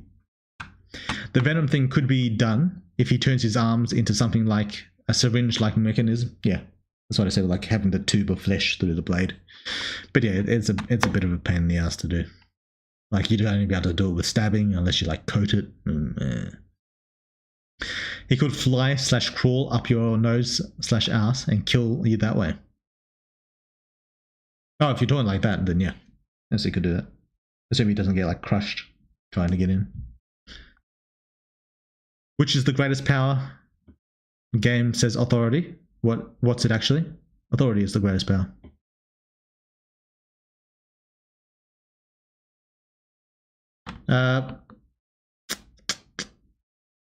The capital G God in Superhuman is Weird World himself. This is obvious. He rewrites reality literally a couple of times. Yeah. Too bad that none of the monsters mentioned the mythical double weird. Yeah. Those can be pricey, fair warning. True. Shocking, still don't have any interesting lore questions I want the answer to at the moment. Speaking of overgods, I always like the Minbari from B5, don't know what that is, idea of God. God is the universe and everything in it is his way of understanding himself by breaking it down into smaller pieces, sort of. That is pretty fucking cool. How would you feel about licensing? I mean, what do you think it would be like if your characters were in some sort of Smash Bros-esque game? What if the MC fights 4 ways with Sengoku rants, Sengen Kagura, and Taiman and Asagi ninjas? I'd be fine with that. I think that'd be pretty fucking cool. So what if she's dating Elijah? We banged Tiffany, who's wife of that NPC. Lol. Also Lola the streamer. True, but Elijah is a Chad, and MC's not a good enough man for her to consider leaving him for. He's not like a high enough quality, not good enough looking, you know. Wonder what Liz and Amber's parents' reactions are while their daughters are gone, and maybe come back later as Superhumans. Who knows? If I were the MC, I'd turn into a fly every time I want to gain intel or look into people's memories. He does that fairly often, but it'd be dangerous to do around Superhumans since they can sense him. And because, you know, being a fly means very easy to kill. So it depends. Against humans, this would be a good plan. True. Wait, where I read that. Weird World. What name in the game do you have the most difficulty saying? I don't know. You'd have to list some names.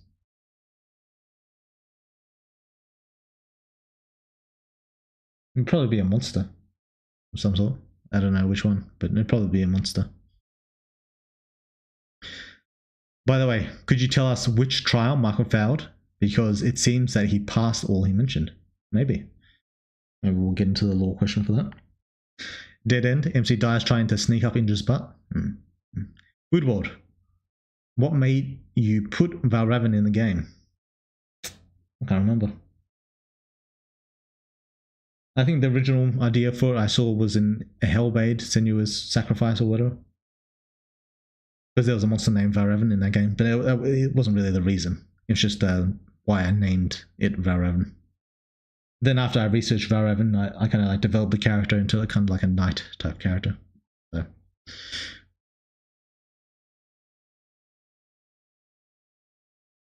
He was cool, probably. He was cool. Same reason the final battle with Klaus ended in DBZ style smackdown in the sky. It looked cool. We only banged her when she was his fiancée, and now she's a widow. That's a shame. That is a shame. Good. How creative would you say you are on a scale of 1 to 10? 10. Oh, well, maybe that's exaggerating. Maybe like 7 or 8. I don't know. I think I'm pretty creative. It's one of my stronger aspects. Yeah. Yeah. Elijah could flatten MC2. That'd be some risky sex. MC is the beta cuck. Elijah is the alpha sigma male, obviously. True. Amber would have no trouble picking the better man. True. You think we're gonna steal Elijah's girl? He's gonna be stealing our girls. Goddamn. If I hadn't heard you say a Glakeworth, I wouldn't be able to say it. A Glakeworth might have been the ones I would have struggled with saying initially, but I probably said it a bunch of times now, so it's easier for me. Also, does MC have, or will have, the ability to use some of Silen's abilities? Well, he's got memory link. That's kind of a Silo ability, so there you go. Probably a Glakeworth, because I still have no idea how to say it. Funny enough, a Glakeworth was easy for me to say. I found Aisheth harder to say.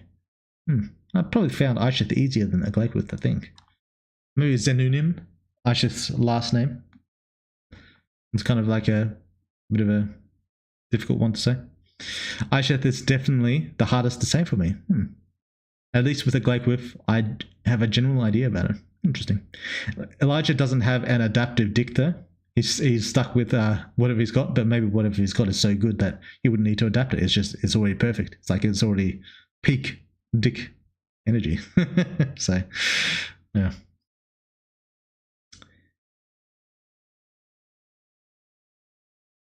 Is the evolution limit 5? Yes. People are praying to God, then out of nowhere an eclipse starts and monsters start raining down on the earth. It's a bit funny thinking about it now. There's no God, only monsters. It's tough. It's tough. Bait, shake my head. I initially pronounced a Glakeworth as ugly queef. Lol. I mean, it's not that far off. Now I wonder if you could pronounce Trodiarg. Diarg? Am I saying Diarg right? Trodiarg? You have to tell me if I'm saying that right or not. Would be Dig. Or Dag? I don't know what the pronunciation is.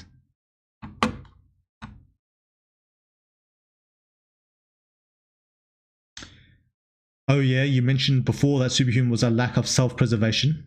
Superhumans with a lack of self-preservation can have powers that are actively detrimental to their own health. Because of this lack of indefensive utility, are they better for offense, or are they just worthless? They're generally better for offense. Dano, for example, is kind of in this camp. Like that's why she doesn't have a barrier like Eos and Alice. She kind of makes up for it with like having the golem. But yeah. Oh, fuck me. Jesus. But yeah, they're generally good at other things. You can use sex toys better though, until they go too fast and kill them. You might be able to reduce that. Aisheth Zenunim is actually very easy for me to say, as it's very close to some Hebrew words. I'm pretty sure it's a Hebrew character, Jewish character. I think same with Lilith. Lilith, Aisheth, and there was another one, like 3, I don't know if they're sisters or 3 women, 3 whores. That's where I got the name. Elijah accidentally captivating some anal beads to supersonic speeds. True. Also, Zenunim is very close to a few Hebrew words meaning sex and fucking, which is pretty funny to me. Well, it makes sense since Aisha Zenunim is known as a whore. So that doesn't surprise me at all. Woodward, what would you say? What would I say about what? Starting out, did you want superhumans to have powers that match their personality or needs? Or did you want their powers to be related to the monsters that turned them straight away? I wanted it to be a bit of a mix of both. That's generally what I wanted. Will Cole have any cutscene content? I don't know what you mean, cutscene. I'm not sure what you mean by that, mate. Right, we finally caught up with the goddamn chat. Jesus, that took forever. Like almost 2 hours. Right, story, lore questions. If you got some, now's your last chance because I'm about to fucking answer it. So if you got some story lore questions, we've got a few already asked. But if you got some, put them out. Repeat them because I don't know if I'm going to see your old ones. But yeah, so lore questions, ask them, ask your lore questions, get them ready, and I'll look through them and then I'll answer one of them, maybe. Also, Ashit is very similar to the word for a woman, so basically means woman or fucking, or in other words, a whore. Yeah, I already told you, Tom. It's based on a character from Hebrew mythology. That means like she was a whore. It's a direct thing. Right. Fantastic Mr. Fox has asked, does MC use 100% of his muscles since human body limit themselves due to risk of injury? Maybe I'll answer that. Do you consider giving superhumans animations for H scenes? Or is it done for after 1.0? They're never going to get animations. I can't be fucked doing it. So MC's mother and father can have a baby, but superhumans themselves can't. Is it because the mother is pure monster and the dad is pure human? That's a question. Who knows about the MC's eye? Oh, that's an interesting lore question. Okay. Are we going to see Jake and Mia again? Feels like they still have something to offer the story. I don't know. Maybe I'll answer that as a lore question. Maybe. Hey, Woodward, what's your best and worst dead end? I think the one with Deus is pretty cool, subjectively speaking. Right.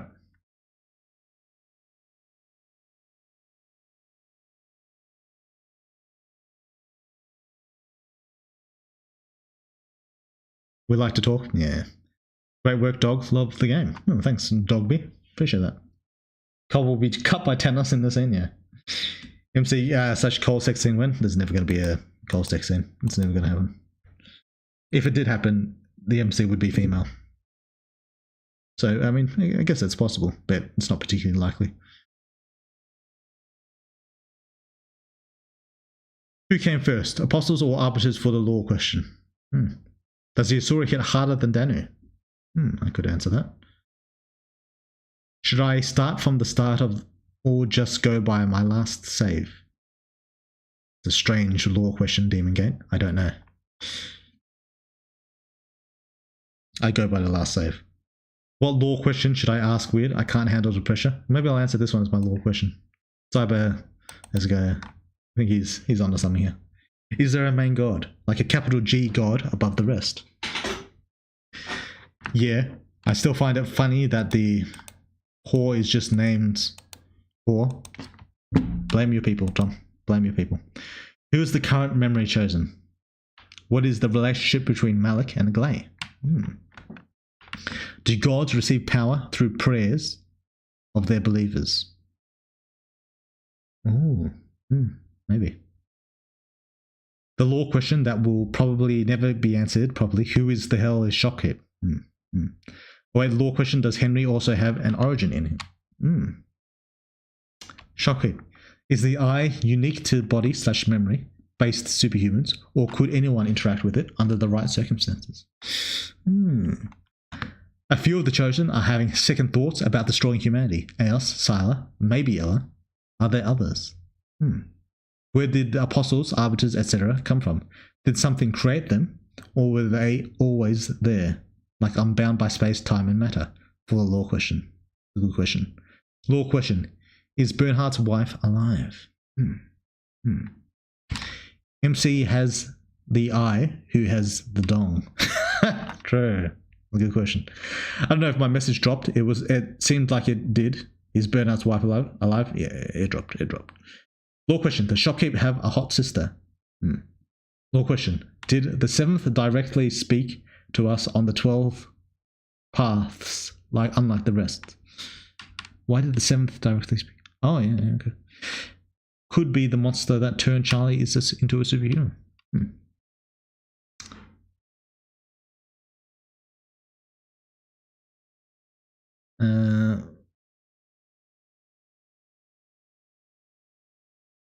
Damn it, I wanted to turn Jared into a female as revenge. That's not going to happen. The MC might turn into a female and get domed by Jared, though, if that's what you're interested in, Mr. Fox. Would Ella be a good wife? I remember you said her body count is low. Does that mean she's going to be a good wife, though? I don't know if those two are related. Ever played or seen Saya no Uta? It has a really gory world. I think I've heard of it. I'm not sure if I played it. You have to tell me what it's about, who the main characters are. Shopkeep is the capital G god. You know it to be true.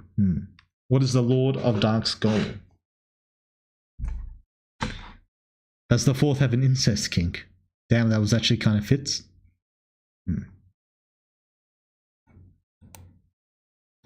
How does Bernhardt not kill his wife during intercourse? Okay. Alright, let's have a look through these. I think that's enough. I'm sure we can find one. More question. Which one do I want to answer?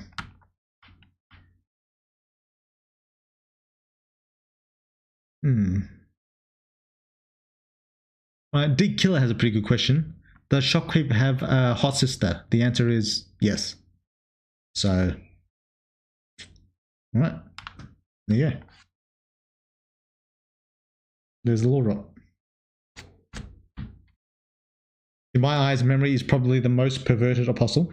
She's seen way too many sex scenes in people's memories and said, fuck it, I'll do it. That could be a thing.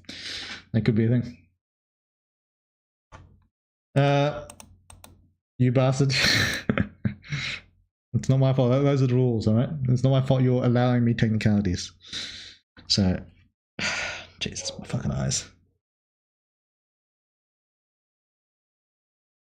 He's trolling. Am I though? Am I?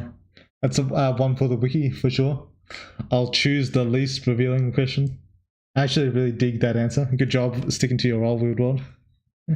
You should have expected that. Weird World is god of trolling. Shopkeep abilities, has hot sister. That's his superpower. Yeah. Anyway, let's watch some fucking videos. What do we get here?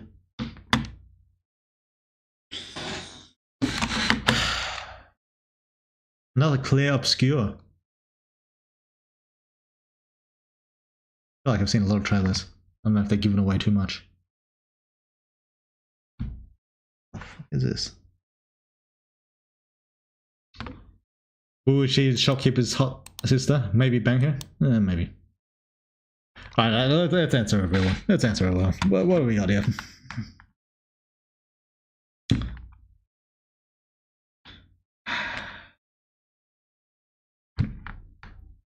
Chosen saying forward is the eye unique. Based on superhuman or could anyone? Huh.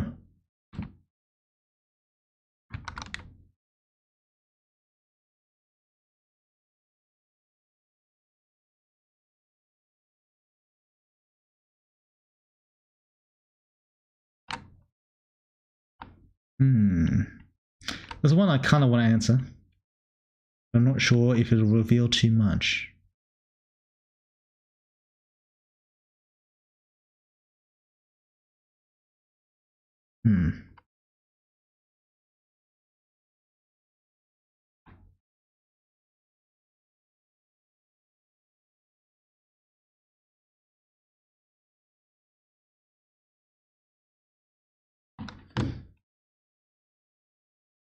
Oh, you're actually going to answer a real one? I thought you weren't joking. Yeah, I like to sometimes pretend I'm not joking. It's just all part of the game, mate. It's all part of the game. Okay.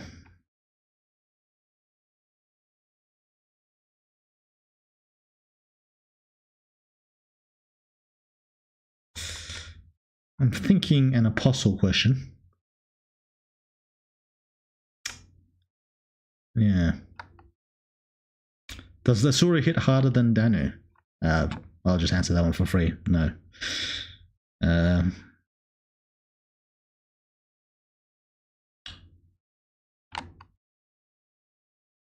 Where did the apostles come from?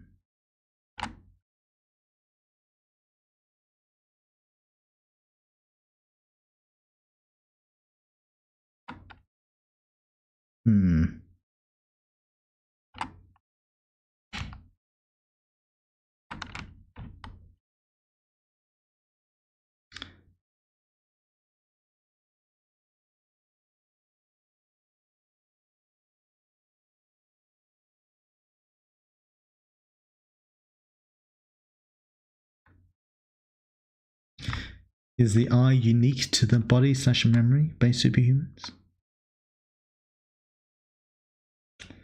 Do gods receive power through their prayers of believers?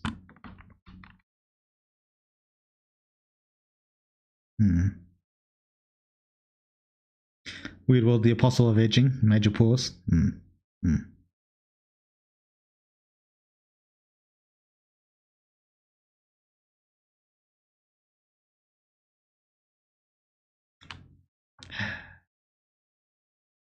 I think what would be interesting but won't reveal too much of the story.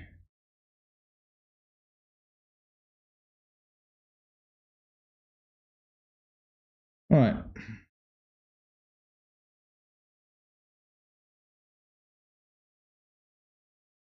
Do gods receive power through prayers of their believers? The answer to that question is no. But they do eat something quite similar. How much do I want to expand on that?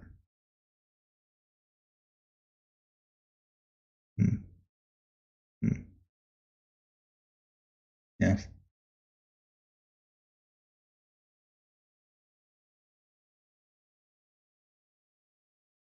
They do eat something quite similar, and it impacts how much they can affect the world. So yeah. Well, we'll just leave it at that. Leave it at that. There's your law drop.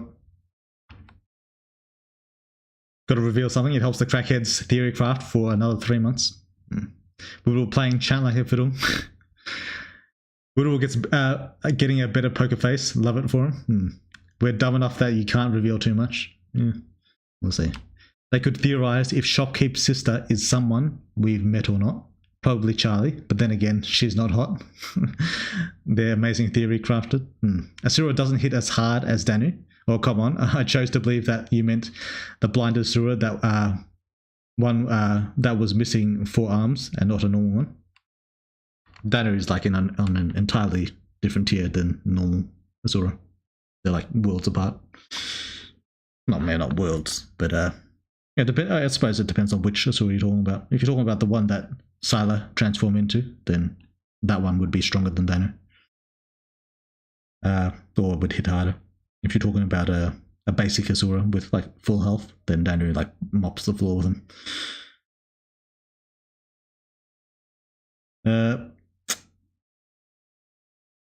They eat fear. Not really. I mean, maybe. They eat dreams. Maybe. Oh shit, god food. Eat fear and hunger. Fear and hunger. That makes sense. That makes sense. Yes. Yes. Because we're maybe going to be playing that today. Maybe, right?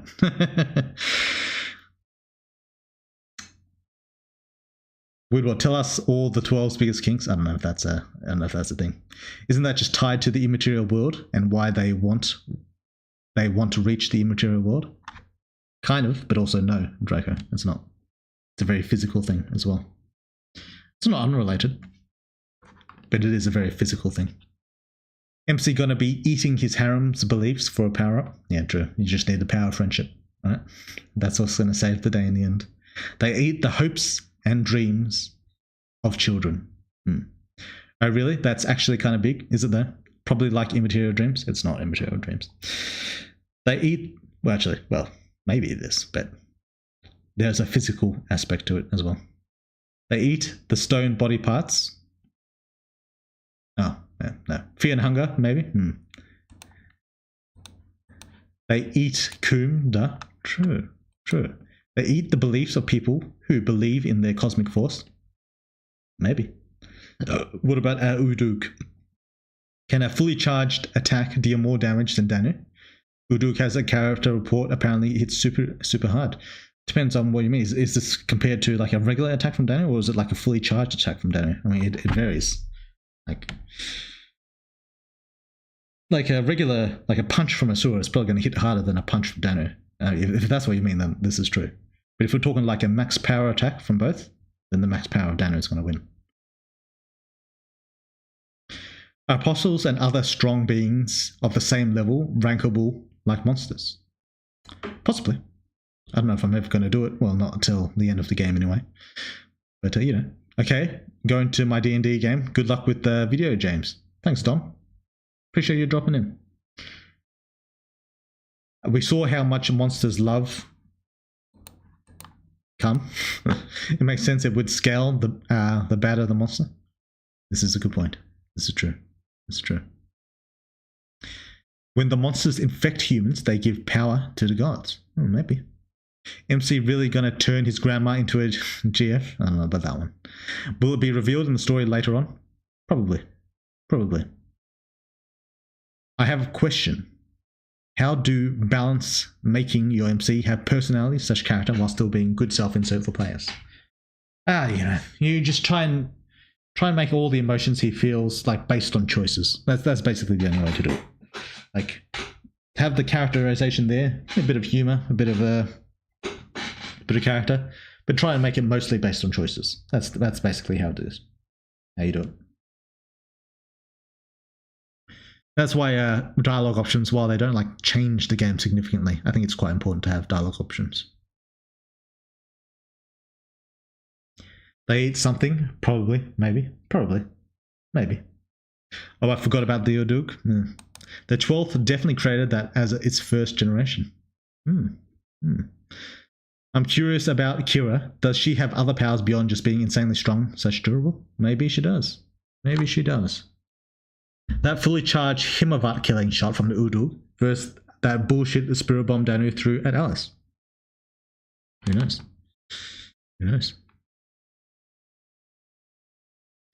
Danu was not at full power when she fought Alice, was she? Depends on what you mean. At the start of the fight, she was. If you mean at the end of the fight, not necessarily. Well, that'd be pretty obvious. Pretty obviously not at full power. The Apostles eat Weirdward. Weirdward's bad ideas to gain power. True. That's where they all go. God damn it, I forgot to ask what the stones were. Yeah, I wasn't going to answer that anyway, mate. So, is that abominable bench in your back?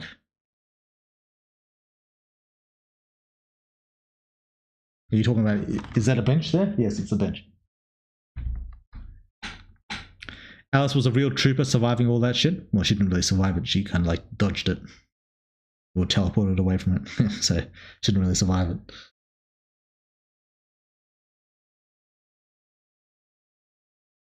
That's why they're stupidly strong. Weirdward reads all our bad ideas and the apostles feed on them. Alright, anyway, we've been going for 1,000 years. Been talking about shit. I'm fucking tired. Suppose we've still got a couple hours, so let's watch some shit. There's suggested videos by YouTube. I just meant the entire arena experience. Oh, yeah, if you mean just the general experience. Sure. The apostles don't eat anything. They're not real. And in a fictional game. This is true. No fear and hunger. We are going to fear and hunger. Probably after I finish watching these videos. Right. Where are we?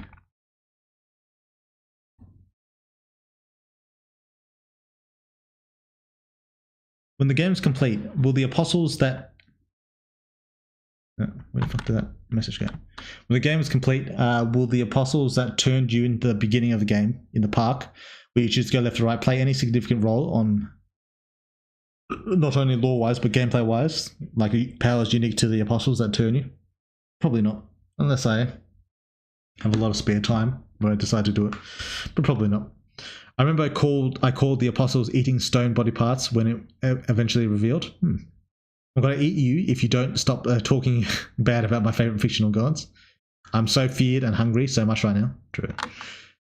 I should have asked a dumb question like if Nico can collect hexagon rings and manipulate Jesus, them to a will to have more rings. It is a good question. I would have answered it too. What was the show you said was good earlier? Oh, right, Devil May Cry. Fuck, do I want to talk about that or do I want to watch videos first? We'll watch some videos, then maybe we'll watch a video about Devil May Cry. Because I'm sure I've seen like a bunch of videos about people complaining. So maybe we'll just pick a really highly viewed one and then see what they have to say and see if I agree. Because I have a bunch of opinions on the Devil May Cry. No, it was Hero or something. Oh, right, the Hero X. Yeah, being a Hero X. Great show. Fantastic fucking show. Jesus. I can't wait for episode 2. I don't know. It's hard to say with just one episode out, but the first episode was really good. And I expected it to be really good, which is good.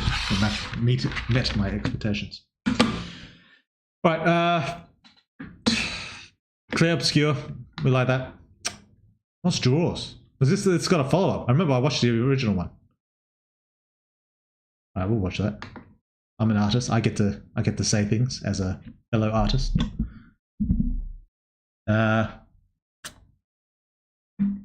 Devil May Cry.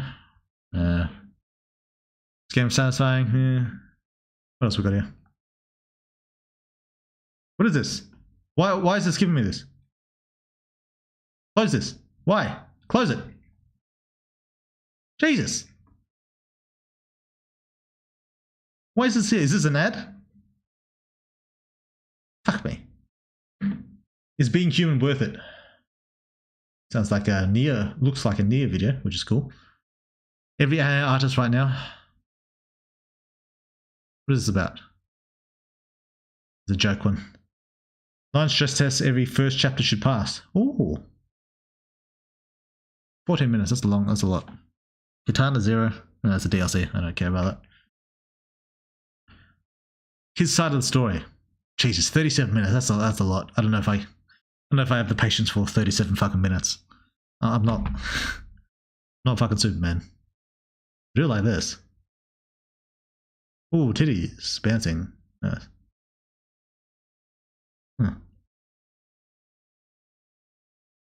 What?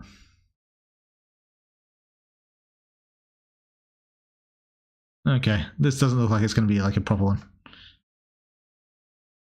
He's not excited for Doom. God damn. Ooh. 7 mistakes that scream amateur writer. Let's see if I'm an amateur writer. Adi Shankar doesn't understand. Oh, this is just what we're asking for. 25 minutes though. Jeez, that's a lot. That's a lot. I don't know if I have 25 minutes in me to talk about Devil May Cry. Fans reject Netflix cringe Devil May Cry series and its pretentious producer. Okay, this feels like a political type thing, so we're not gonna deal into that. Tainted Grail. This thing over here is really pissing me off. Stop writing men like this. Oh, male characters. I feel like I've already watched a lot of her videos though. But then I do write a lot of male characters. But she's probably based on the example she's giving, they're like the female perspective, like books, like male romance characters. It's probably not what I'm doing.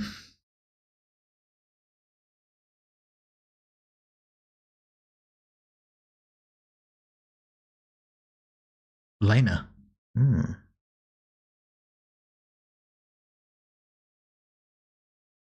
Okay. Well, we'll try the ones we... Oh, hey! It's MCA now, it's first class. How about that? Right. This'll do. Oh wait, oh no, I wanted to look up Bloodlines because apparently Bloodlines 2 is coming out. Did they get a trailer for that? Is this a trailer? No, it's just some cunt talking. Okay, never mind. Devil May Cry, Netflix. So I do have opinions on this. How bad is it? And I do like Angry Joe, but an hour and 20 minutes. That's a lot. That's a lot of shit. I don't know if I have the patience for that. I do know. The answer is no. I don't have the patience for that. Review. Oh, Saint. This cunt. Seth Saint. I can't say his fucking name. Saint-Touch. But this is in Devil May Cry. Damn. The lady problem. Devil May Cry was fun. Oh, okay, so they enjoyed it. Yeah, type in review.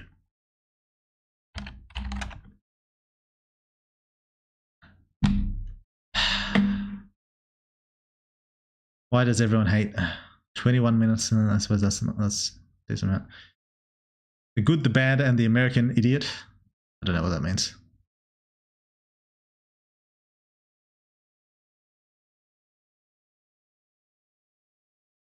This is just spoiling the show.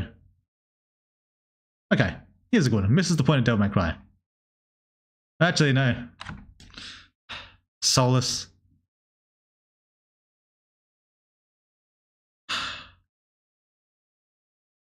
The reason I'm hesitating is because I feel like some of the things they're going to say is going to influence what I say. So maybe I should just give my personal opinion first.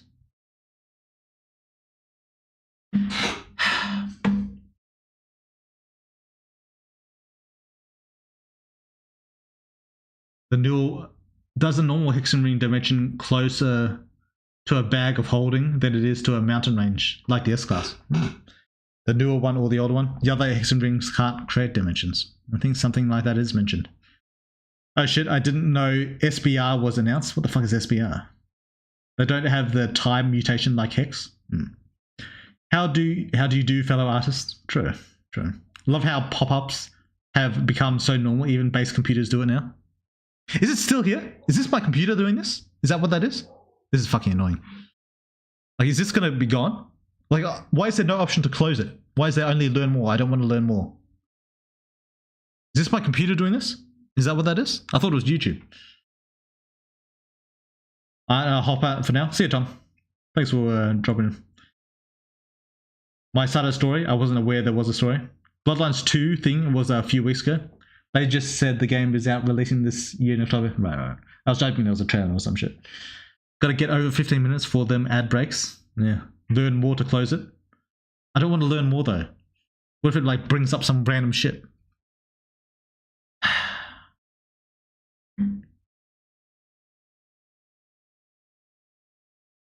Talk about the hero anime and DMC. Yeah, finally caught the stream. Was the show you said was good earlier? Yeah. Love the latest update. Keep up the good work, Woodward. Oh, thanks, Grim. Appreciate that. No, it was Hero something. Yeah, I gotcha.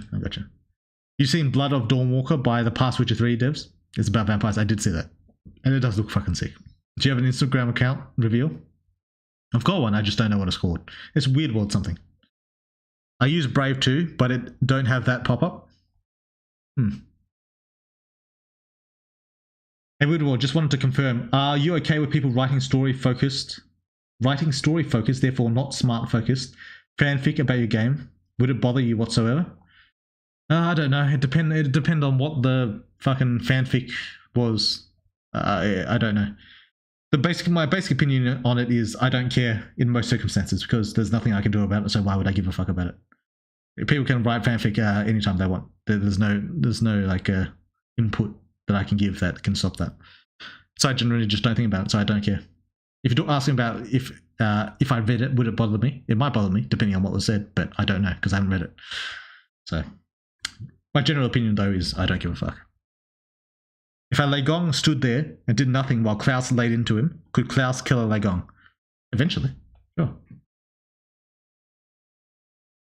Woodward's computer caught herpes. True. Woodward doesn't want to learn. Stop trying to force him to. True. Check in YouTube. Yayola Home, top in the world. What the fuck? Personal opinion first about the show first. If you had to choose one technological advancement to bring from Superhuman to IRL, which one would you choose? I don't know. Regrowing limbs would be pretty cool. Cloning would be pretty cool. Curing cancer would be pretty cool. I don't know. Now, let's get rid of this whole thing. Let's click learn more, see what it says. Jesus. What a fucking stupid fucking... It is the computer. It's bringing the shit up in Edge. What a dog shit. Why is my computer so fucking retarded? Did I get a virus? Is that what this is? Jesus.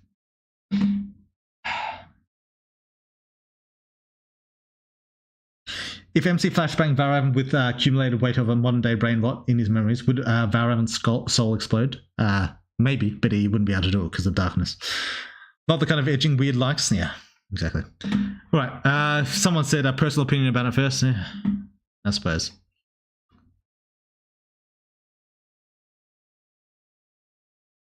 Surprisingly, there's not too many reviews. A lot of people saying it sucks, and I don't really agree with it sucking. What I'm looking for is like a middle of the road kind of review. That's what I'm looking for. Like just someone who's not like losing their shit over it.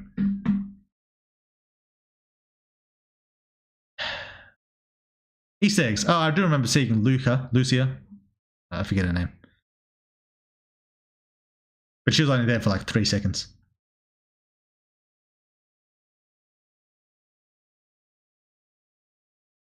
Yeah, okay.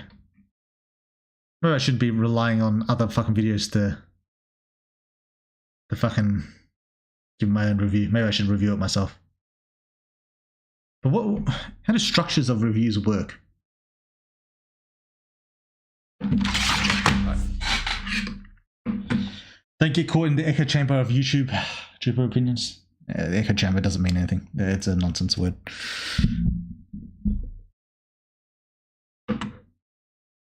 That's why everything is peak or the death of entertainment. Yeah.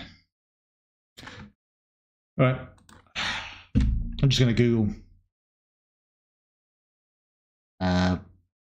TV review structure. And I'm just going to follow the template basically straight up.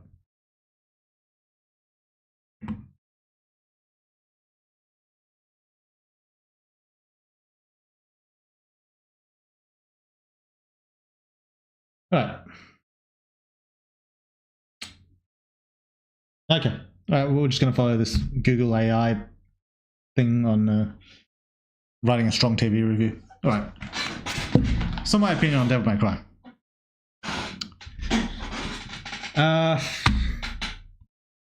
Let's start with an overall opinion.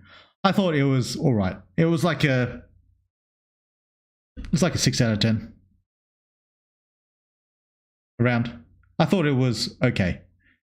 The things about I like, things about I didn't. I thought it was about on par with the original 2007 Devil May Cry anime. Yeah, since I'm just fucking talking to myself, I might as well make this full screen. Yeah, so I give it about a 6 out of 10. Which is about what I'd give the original 2007 Devil May Cry anime. Actually, I might even rate that one higher, to be honest. But I like them in very different ways. And I have different problems with both the animes. Very different. I think they excel in several different things. To start off with the acting, I thought the acting for the most part was pretty good. I don't like Nero's voice actor as Dante. It just puts me off. Just because I know him as Nero. It's just, if they're going to recast the voices, I'd rather they choose someone like completely out of the DMC, an actor that's not totally out of the DMC universe. Like, don't reuse Nero, like one of the main guys, as a fucking voice actor for Dante. It seems like a retarded decision. Like it just pulls me out of the immersion a little bit. Just like puts me off.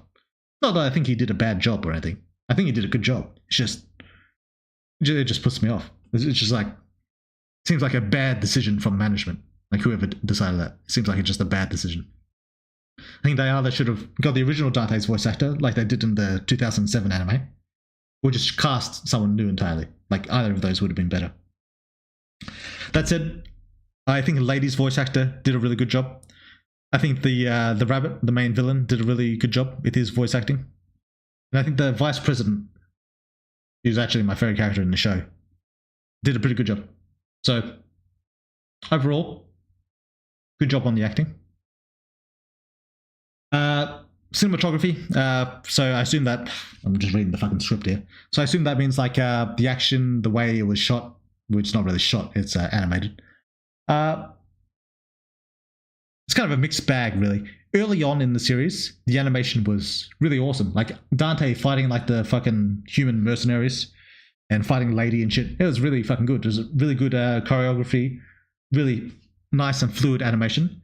But it seemed like the further and further it went through the series, it just got worse, actually. Like they started using the CGI, well, not CGI, the CG, like the 3D models, like more often. Like for basically every demon was a 3D model. Which I'm not necessarily opposed to if it's done well, but the way they did it, it's kind of like really fucked up. They kind of like, it didn't look very good. Like the animation with them didn't look really smooth. Like you can animate well with 3D models. They didn't seem to do like a particularly good job with that. And yeah, just like even Dante's Devil Trigger was kind of, it was a 3D model as well, which is, if they're going to draw over it, fine, but they didn't draw over it. At least it didn't look like it. So it was, yeah, it wasn't too good. The final fight was better, but then it ran into a lot of the same problems. So in terms of cinematography, the talking scenes were pretty good, but it's just talking scenes, so who gives a fuck? The flashbacks were pretty good. I like the flashbacks a lot, actually. The flashbacks had really good animation. But yeah, it's just the later fights just really kind of dropped the ball. So that's a shame. That's a shame. So yeah, I'd rate the cinematography as good at the start, bad as it progressed. So just all right overall. Music, I like the music. I know a lot of people complain about the music. At least I've heard a lot of people. They don't like the I don't know if it's pop or whatever the fuck, or the rock or whatever. It's not really a little bit different to the usual Devil May Cry music, but I thought it worked well. I enjoyed it. I thought it was fine. All right, with all that out of the way, we'll get into the real issue and kind of good things about Devil May Cry, and that's the writing. I suppose we'll start with the good of the writing. I think the main bad guy, Old Rabbit Face,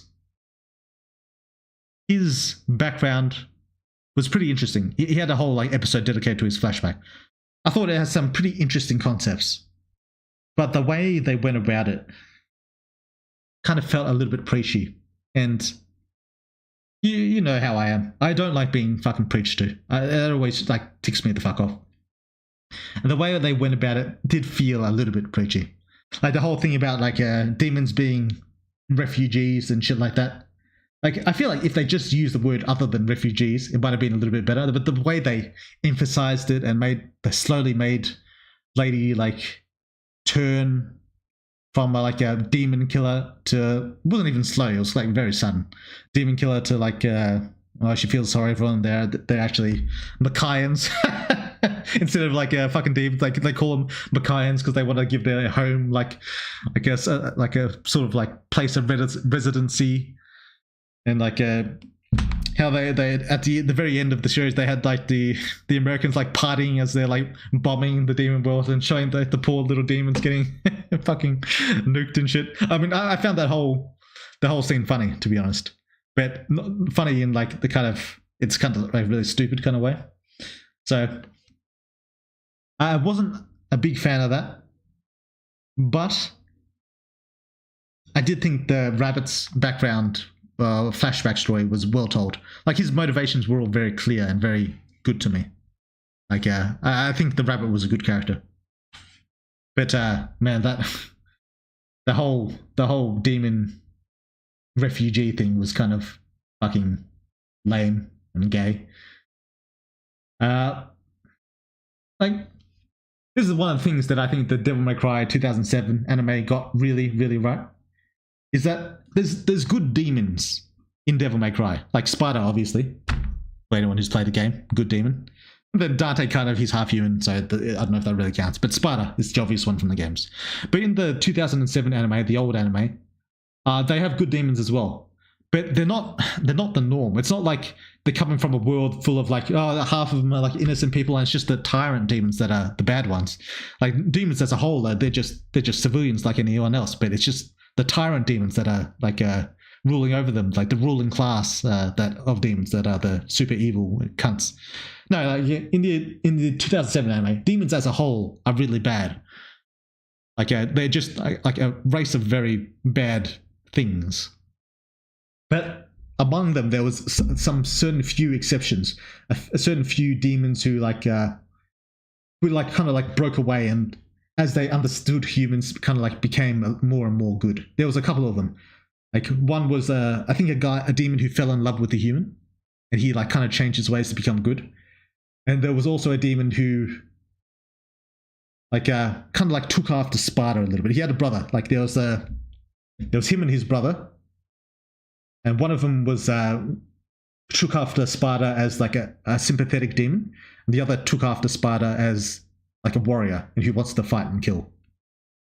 And it's a really interesting dynamic because Dante ended up killing, because those two new demons like kind of mirrored Dante and Virgil, and I think they were actually trained by Sparta as well. They were like his apprentices or something. And this is all canon, by the way. I don't know if I said that, but the 2007 anime is canon. I don't think the Netflix one is canon. It can't be. It totally retcons a bunch of stuff. But yeah, the original 2007 anime is canon. But yeah, there's Sparta's two apprentices that kind of mirror Dante and Virgil. And in the end, Dante kills the evil brother. And because he does that, it kind of, the good brother kind of just feels obligated to fight Dante as his duty. He doesn't really want to. He's kind of like sad about it, but he's also sad that his brother just got fucking murdered. And so I thought that really humanized demons in a very interesting way. Like in the end, he dies as well because he fights Dante, and Dante's not going to fucking lose. So I really appreciate the depth of the humanity of demons in the original 2007 Devil May Cry anime. I think it was very well done. And in comparison, the Netflix one is just kind of done in the most shallow way possible, where it's just, you say, oh yeah, we've got kids. Look, I've got a child. Of course I'm a good person. Look, I've got a baby. You guys are you're bombing us. Stop fucking bombing me. I'm a good person. I'm a refugee. Jesus. There's no depth to it at all. It's just, they're basically just telling you they're good guys. It's done in the most shallow way possible. It's very unconvincing, very, very preachy, very nothing. I feel nothing for it. I enjoy when the demons die because just fuck them. All right, stop being such pussies. All right. So yeah, that's my opinion on the whole demon refugee thing. Very annoying, very, very boring, very much worse than the original 2007 anime. It does like making every demon good, or like most of the demons good, takes away from the special few who were good. Like Sparta being a good demon was supposed to be like what made him such an exceptional person, was an exceptionally good demon. There's like it being rare kind of gives it meaning. But if you're just making like the whole lot fucking good, then it's just, well, he's just a normal guy then. Sparta's just a guy who, he said, he was one of the oligarchs, and then now he's just a rebel because he feels bad because he's a good guy, because there's lots of good guys out there. Why not? It just kind of like takes away from the meaning of Sparta. So yeah, on that point, didn't like it. The Netflix, I thought the whole plotline was very unconvincing. The rabbit was still done good, but everything aside from that was very unconvincing. So that's the plots. That's my view on the plot. Also, the progression. Well, I'll say this: the episode by episode progression of the plot was actually I wouldn't say fairly compelling. Like, it made me want to watch to see what would happen. And part of that is just because I'm already invested in the world, so they're kind of cheating in that respect. So there's that. But I thought that the plot was quite compelling episode to episode. Every episode, generally speaking, maybe you want to keep watching. Like, So I'll give him credit on that part. So it was decently compelling, like the actual structure of the plot. I found like the meat of it and the message they were trying to get across is very, very poorly done, very one-dimensional. But that kind of, but in terms of like the plot's progression, I think they did a better job than the 2007 anime. The problem with the 2007 anime and why people generally don't, I mean, they don't hate it, but they don't really like look at it like as remember it as something like, oh, it was the most awesome thing ever. Even though I think they did the characterization of Devil May Cry very faithfully and accurately. It has some really good characters. Like Patty was a great character. But I think one of the reasons the original anime didn't really pop off is because it was like an episodic kind of thing. Like each episode was like its own contained storyline without like there was no like overarching plot for Dante to progress through, unlike this Netflix one. There wasn't like a progression of, oh yeah, there's a big bad, we need to stop him, we're slowly working towards that, and there's no like continuing plot line between episodes. It was basically just this episode Dante does something, the next episode Dante does something, the next, so on and so on. Just a whole bunch of self-contained stories, which was interesting and I liked it, but it didn't like compel me in the same way the Netflix anime did. So I think that if anything, if there was a big mistake that the 2007 anime made, that would have been it. But and that is a big mistake. It's a very big mistake because, well, I don't know if it's a mistake because that might have been what they wanted, but it's a big drawback to the show because I like, and I think most people like stories that are ongoing rather than just a bit of slice of life. But I suppose they could have just been saving that for the games. So there you go on that. All right, so we've got the plot out of the way. Characters. Dante was a lot weaker than I was expecting, which is fine in some respects, but he was kind of getting his ass kicked every 5 fucking seconds. Like apart from like the human, like mercenaries who he kind of kicked their asses, which was cool. As soon as like the super trained soldiers like Lady came in, he kind of got trolled basically the whole anime. Like every demon he fought, he was like super struggling with. He could barely beat fucking Agni and Ruja, which I don't know why Agni and Ruja are actually the demons now instead of the swords. I feel like the swords being the actual living things was a way more interesting concept. I don't know why they changed that. Dumb decision. But yeah, Dante was kind of like just struggling with everything. Like he was kind of getting his ass kicked, which is very unusual for Dante because usually, even in the games and in the 2007 anime, Dante's basically just trolling through everything. He's trolling everyone. Everything's a piece of piss for him. Every fight is easy as fuck, except for when he's fighting like Virgil or Mundus, or like some other top dog like that. Like generally speaking, the only people he ever struggles with is like super tough characters like that. So seeing him kind of get his ass kicked kind of felt a little bit out of character.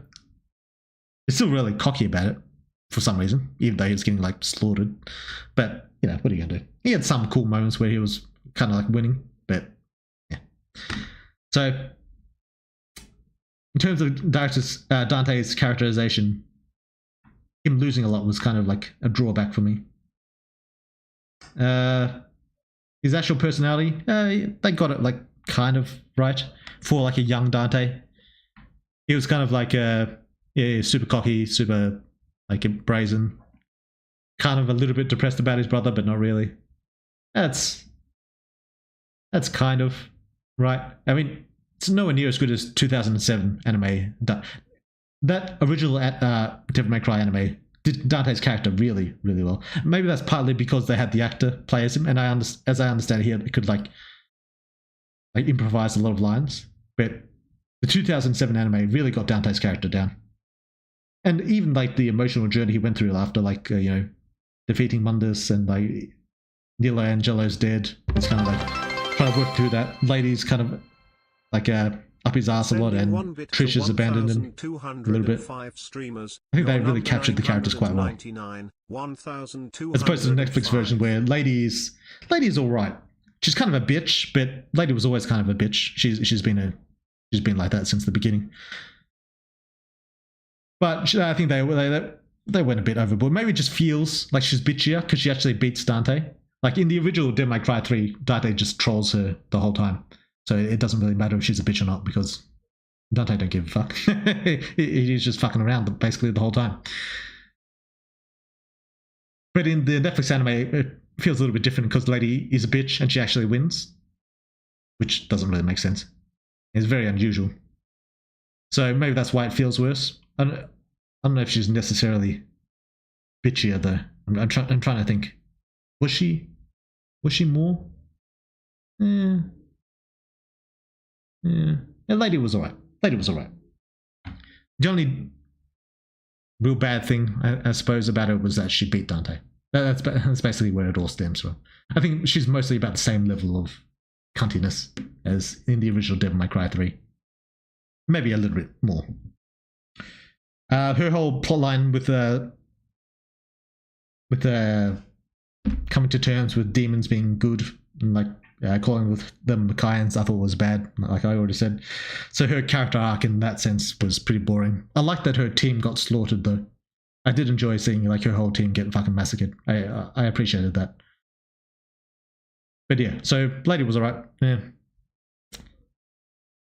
The rabbit, I already said, was a good character. What other characters were there? Oh, the vice president. I thought the vice president, even though they kind of like pushing hard that the vice president is like a super bad guy, super like evil and nefarious guy. He's like, he believes in God a little bit fanatically and all that. He's actually the best character in the show. I think he's the most interesting character. I think I'm always rooting for him to win. Basically, over Dante, over Lady, over everyone. I want over the demons especially. Fuck the demons.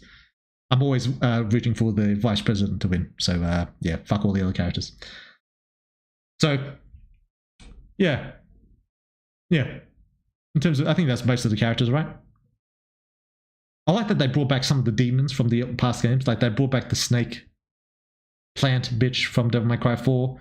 They brought in Cavalier Angelo from DMC5, Agni and Ruja, obviously. I appreciate them bringing all those characters in. Although Agni and Ruja were kind of like fucked over. Cavalier was... I have no idea if Trish is actually inside him or not. I assume not. But he was kind of a weird character. Didn't get his horse either. So that kind of sucks. But yeah. Anyway, is there anything else I need to cover? Conclusions. All right, let's wrap it up.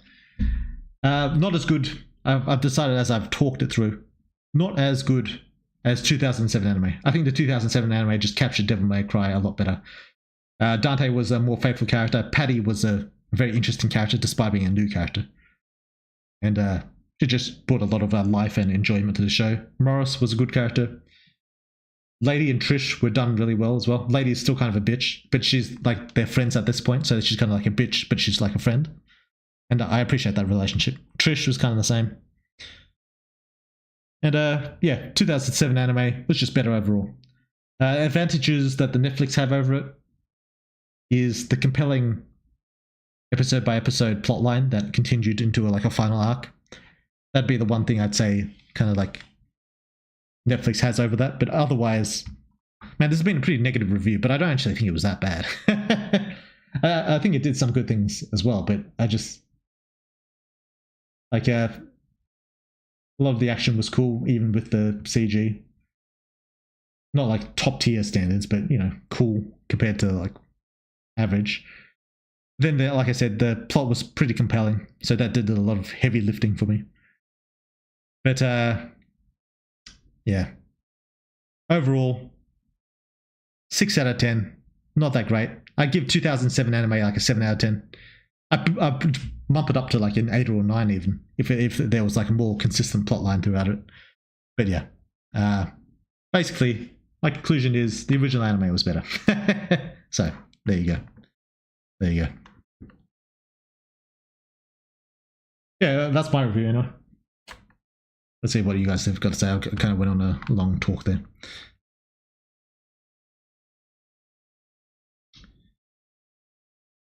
And here's why Valorant needs Dark Mist. True. Middle of the road review. You will not find that. I won't find that. Yeah, I didn't think so. Middle of the road doesn't get clicks, lol. Yeah. Don't get caught in the echo chamber of usually. I read that. That's why everything is peak or death of entertainment. Make a review, make a review video on your YouTube. Yeah, I might just upload what I just did, maybe, if I can be fucked. But then I have to like splice together like clips from the show, and it's a pain in the fucking ass. I thought about paying someone to deal with my YouTube, but I also can't be fucked doing that as well. So there you go.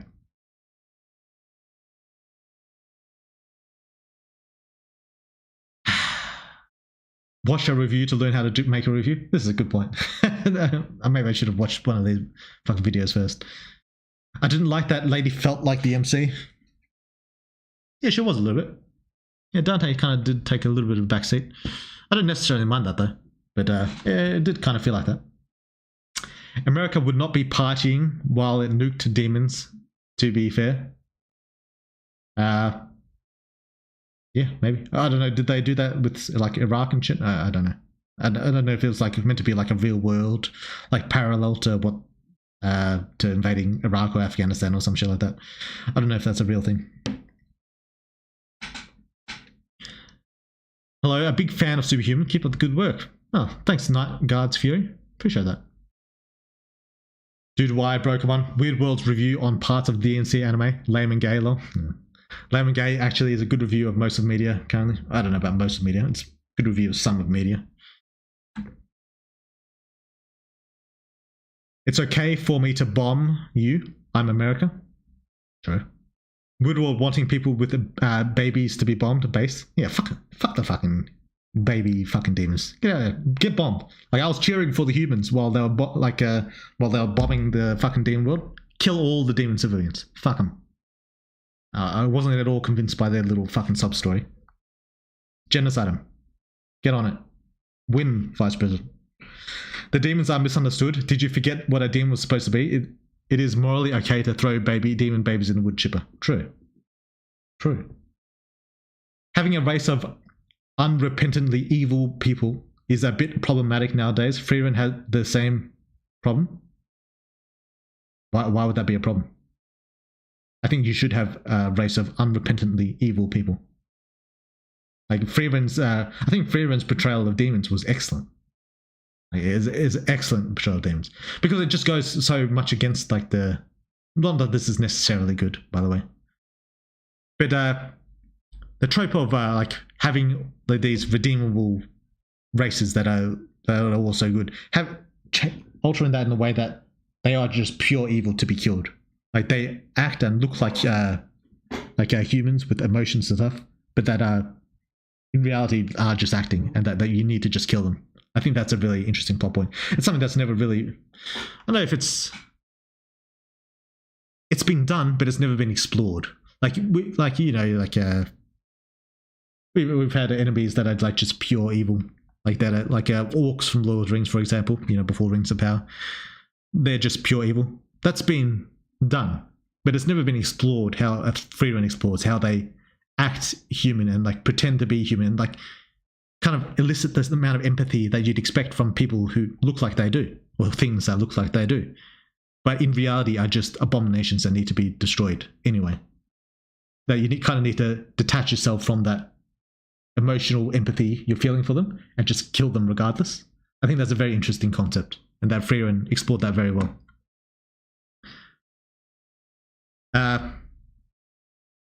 And I think Devil May Cry is just a super shallow. Like you can do what the Netflix Devil May Cry did. You can do that. It's just they did it in the most shallow way possible. I think it's just I wasn't appreciative of that. So yeah, I wouldn't say what Freeman does is a problem. I'd say it's a massive benefit to the story.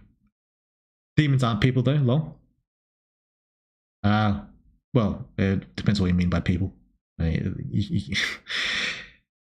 You can call them people. It's just that some people should be killed. If people have problems with demons or any race really being absolutely evil, then they're just a little delusional or coping hard. It depends what you want out of the story. I'm not going to say that demons as a race should be like completely evil. I just think the way that the Netflix Devil May Cry went about it is just so incredibly shallow. It's just terrible.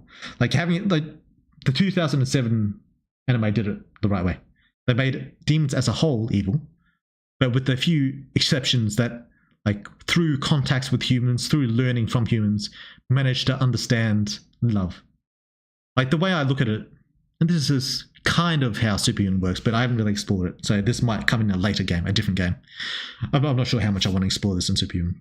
But the way I kind of look at it is that these creatures, demons, monsters, whatever you want to call them, they're like humans but in inverse, where most humans, due to society and our nature, we generally act in a good way. Like, there's exceptions, but we generally act in a way that is good because that's just what benefits us.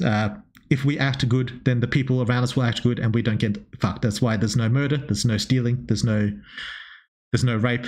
There is these things, but it's generally discouraged by this society. So that in that sense, humans are good generally, because we, as a society, kind of like rally against these things. The way I'd view it for demons would be they'd be the opposite. The default is you kill, you rape, you steal, and this is generally what society wants from you and expects from you. But then there's a few who deviate from that and do good, in the same way that there are a few humans who deviate and do bad, like, criminals, rapists, bad people. That'd be the kind of world I see. Devil May Cry, I think it takes it even a bit more extreme, where almost like being like, because being a criminal for a human isn't that rare. I mean, it's rare, but it's like comparatively to the population, but it's not that rare. And while as in Devil May Cry, it's very, very rare to be a good demon, and that's what I find compelling. I think it's interesting that way. When some people play, he struggles. I don't know what that means. Sending 1 bit to 1,205 streamers, you're 999. 1,205. Oh, I have 1,205. Oh, lucky 999. Thanks, mate. Very kind. Don't know what 1 bit is, but I appreciate it. So I'm a bit out of the loop. Why didn't the new anime have Dante voice actor from the games? I don't know. I think they should have. I think that would have been a smart move, but I don't know. Hello, Weird World. But I think they changed most of the voice actors for Devil May Cry. I think just Dante was one of the many who got changed, I think. Hello, Weird World. Coming in pretty late in the stream. How are you doing? What did I miss? Oh, you missed the lore drop. A bunch of talk about Superhuman. My review of Devil May Cry. You missed a few things. Shopkeep has a hot sister, and apostles eat something like beliefs of followers. I came for Devil May Cry, not Lady May Curse. Yeah. I've always loved Lady as a character, so I didn't mind her having a bigger focus. Wait, how hot is Shopkeep's sister? Pretty hot. Will we get to fuck her? Maybe. Tolkien orcs are like that pre-Rings of Power. Yeah, exactly. That's what I mean. But I think Freerin handles it in a more unique way than Tolkien's orcs. Well, not in a more... Well, yeah, in a more unique way. In that they explore that more. Lamau, never mind. You said the same shit. Oh, yeah. So she's Ella? Maybe. I'm not saying it's a problem. Just that producers are a bit reluctant to show a race as 100% evil now. Maybe concerns over appearing to justify racism. I don't know why they would justify racism. Unless people are trying to say that all people of a certain race are evil, which I've never seen anyone say. Not in the modern times, anyway. As for, if you're saying the producers are reluctant to do it, that's probably true. This is probably accurate. I just think that's a wrong move. I think they should be totally fine with doing so. I don't think they should worry about that. Like, Freerin, I don't think it was a problem. I think it was a massive boon to the story. Like, in terms of like viewership and stuff. I don't think anyone chose not to watch Freerin because they're afraid that demons are evil. I don't think that ever happened. I think whatever pushback it received was probably like almost entirely unaffected, or had almost entirely no effect on the show. And by the way, having them, if Freerin does decide to make a single like good demon, I think that would be fine. But I think it depend on how they do it. But it would it would, if a character like that were to happen, it would be bolstered by the fact that the rest of their race is evil. Not that wouldn't detract from it. It'd be a character like that could only benefit from the world as it's been set up so far. Can you fuck the evil out of a hot demon chick though? I don't know. Maybe. Maybe if you marry them, have kids with them. Maybe. Maybe that's what Dante's mum did to Sparta, that she just fucked the evil out of him. Wait, I suppose Sparta turned good like thousands of years before she was born though, so that doesn't really count. Maybe it was another chick. Who knows? But you can't be racist to a non-human species though. I think what Arctos is trying to say is like people would like kind of extrapolate it and use like kind of the arguments for demon racism to like use against human racism. I don't think it'd happen, but I think that's what he's trying to say, or what people are worried about anyway. It's speciesist. Yeah. She can fuck evil into me if she's hot. True. True. No, if the demon was a human, it would be a human, not a demon. I don't know. I don't know what you're talking about, Jellyfish Panda. I don't know what that's a reference to. He's brave to... Oh, I already read that. No, if the demon was a human, it would be... Wait, I already read that. Me knowing my enemies are ontologically evil, thus only action I take against them is... Any action I take against them is justified. Yeah, I do agree. But I think that's okay to be done in an animated show. And I don't think it's going to be extrapolated to any real life argument. I think anyone who tries to do that or is just purely unreasonable and retarded. But yeah, I agree that that is the justification in show. Freeman's demons actually are retarded, in my opinion. I'm fine with purely evil races, but the way Freeman handles them feels inconsistent. I wish this, I don't know if you're referring to the manga. They were just magical creatures created by an evil god or something, not evolved animals designed to trick humans because they seem terrible at it. Do I agree with this? If you're referring specifically to the explanation that they're evolved into be that way, I don't know if I disagree. I don't entirely disagree, but I don't know if I agree with that. Them being magical creatures created by a demon lord, demon god or something, that could be a better explanation. That could be. I don't know if I'm entirely bought into the idea that they're animals who've evolved differently. But then again, they're animals in a magical world with magic in them that have evolved differently. So it kind of makes it more believable to me. As for them being inconsistent, I don't know if that's a manga thing. If they're sometimes good, maybe that's inconsistent, but I don't know. As for them being terrible at tricking humans, I think they're generally pretty good at tricking humans, right? I think they tricked everyone. Except for Freeman, obviously.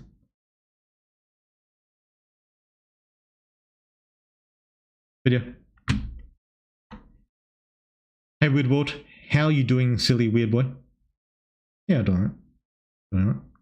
Devil may seethe quietly in the corner. Would superhumans have denser bones and muscles when compared to normal humans? Yes. Though that doesn't necessarily impact their weight. Can monsters in Superhuman fall in love with humans and become good? Like, can a Minyak like a dude hard enough to not kill people wildly? Who knows? Maybe. Maybe. Someone will always have something to complain about, but who cares, honestly? Yeah, that's true. Yeah, it depends on what the complaint is, if it's legitimate or not, and so on and so forth. 1 week from evolving? Yeah, sure. She's a special case, and you know it. Who is? I don't know about love, but we could pound a few of them into loyalty. That might be true. That might be true. I gotta go. Have a great day / stream, Woodward. See ya. See ya, dude. Why? Thanks for dropping. Ice seems pretty tamed by Thanos. Depends what you mean by tamed. Just watched To Be a Hero X. No idea how it slipped by me. Really enjoyed it though. I can't wait till the next episode. Yeah, me too. Me too. Had some great trailers as well. Thanos' dick game must be insane. You need to have a really good dick to fuck the crazy out of a Minyak. MC got the body for it? He does. Anyway, I don't know if I want to watch any of these. I've kind of like gotten all the Devil May Cry out of my system now. I don't know if I want to watch any of these videos. Yeah, I'm sure that's fine. I think that's enough Devil May Cry talk. Shame I didn't find that balanced review that I was looking for, but I suppose my review wasn't all that balanced either. Bloody people are good lovers. Are they though? Are they really? Alright, clear obscure.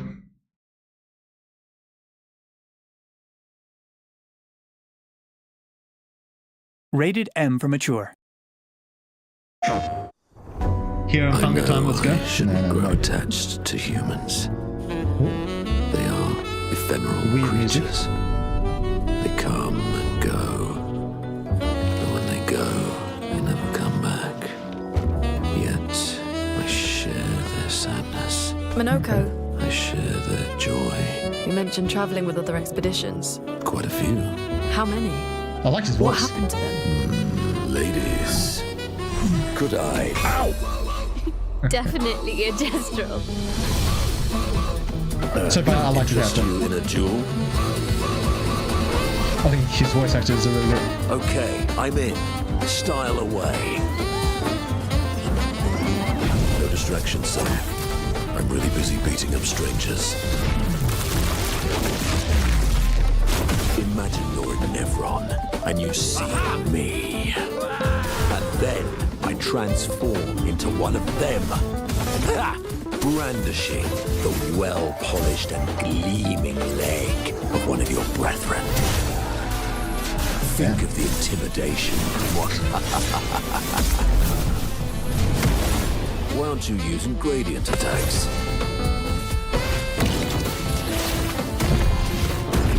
You didn't teach them, did you, you lazy old fart? I was gonna say the dialogue is really good as well.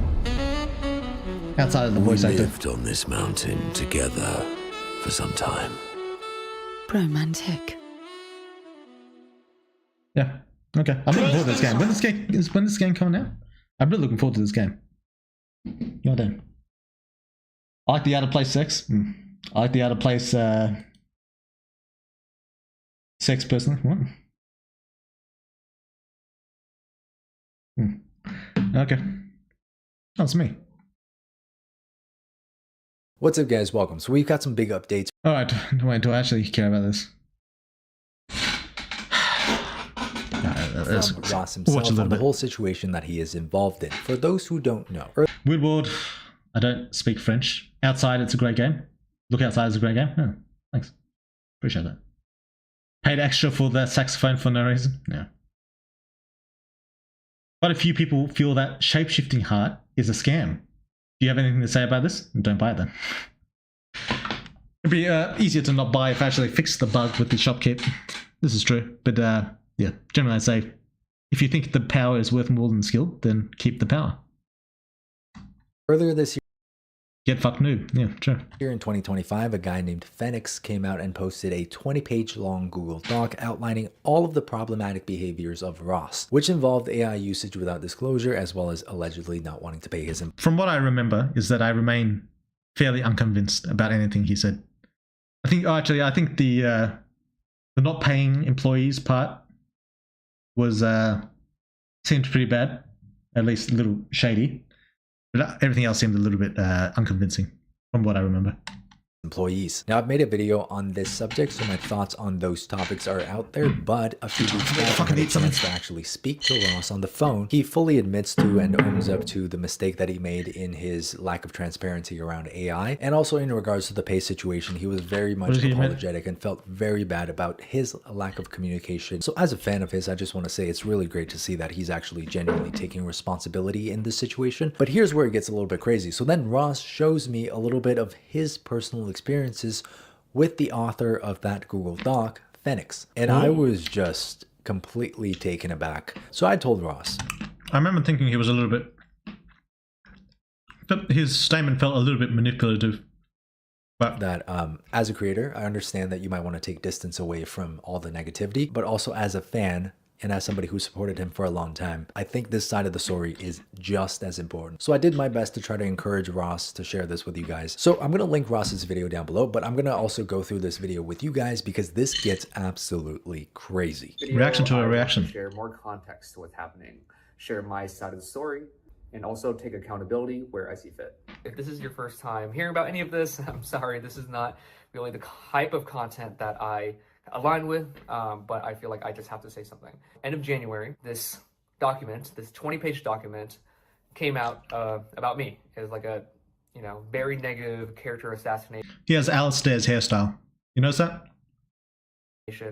type of energy attacked, you know, me, my character, my like aspects of my personal life, me being a bad dog owner, plagiarizing. Yeah, my the work, dog part was AI, it random as had- fuck. Wow, I'm being attacked, right? What do you do when you're getting attacked? You try to defend yourself. And so I was, you know, trying to get my information and my proof together and tell my side of the story. Good night, Arctos. Watching a guy watch a guy about AI. True. And I was in such a negative space. This is not me.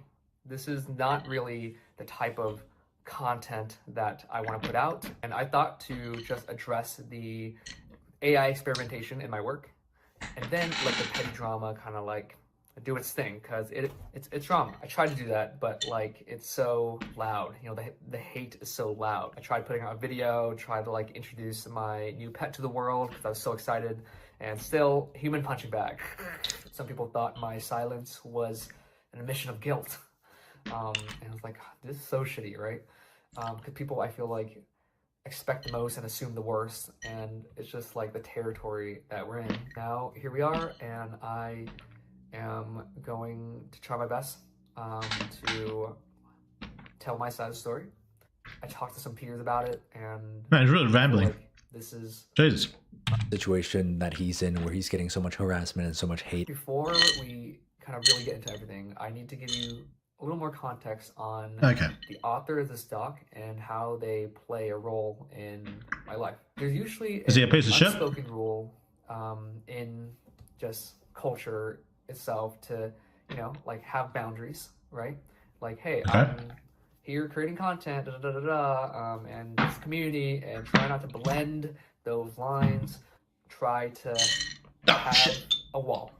I wanted to maybe see through that and challenge that a little bit, because at the core, we're Why? human, right?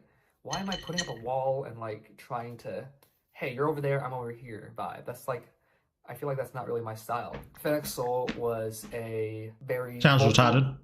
enthusiastic member of this community, you know, commented on a lot of my artwork, trying to, you know, talk to me and get my attention. And at first, you know, like my initial reaction was like, oh, I don't, you know, but then I'm trying to go back to that principle of everyone is on their own journey, and maybe I can be a positive force of change. Let's for speed this up. someone, the way my mentors were for me. They embraced me. So this is absolutely insane. And I think this right here is already a humongous red flag. So he's asking Ross, when are you buying me dinner? You'll be in the area. And he's going on day 291. This is insane. I'd lose my shit. Remember when Tom did this to me for like, he did it for like 4 days and I already lost my shit at him. I went fucking crazy. And shouted him down in front of everyone. Like if someone did this to me, oh, I'd be gone. I'd be going nuts.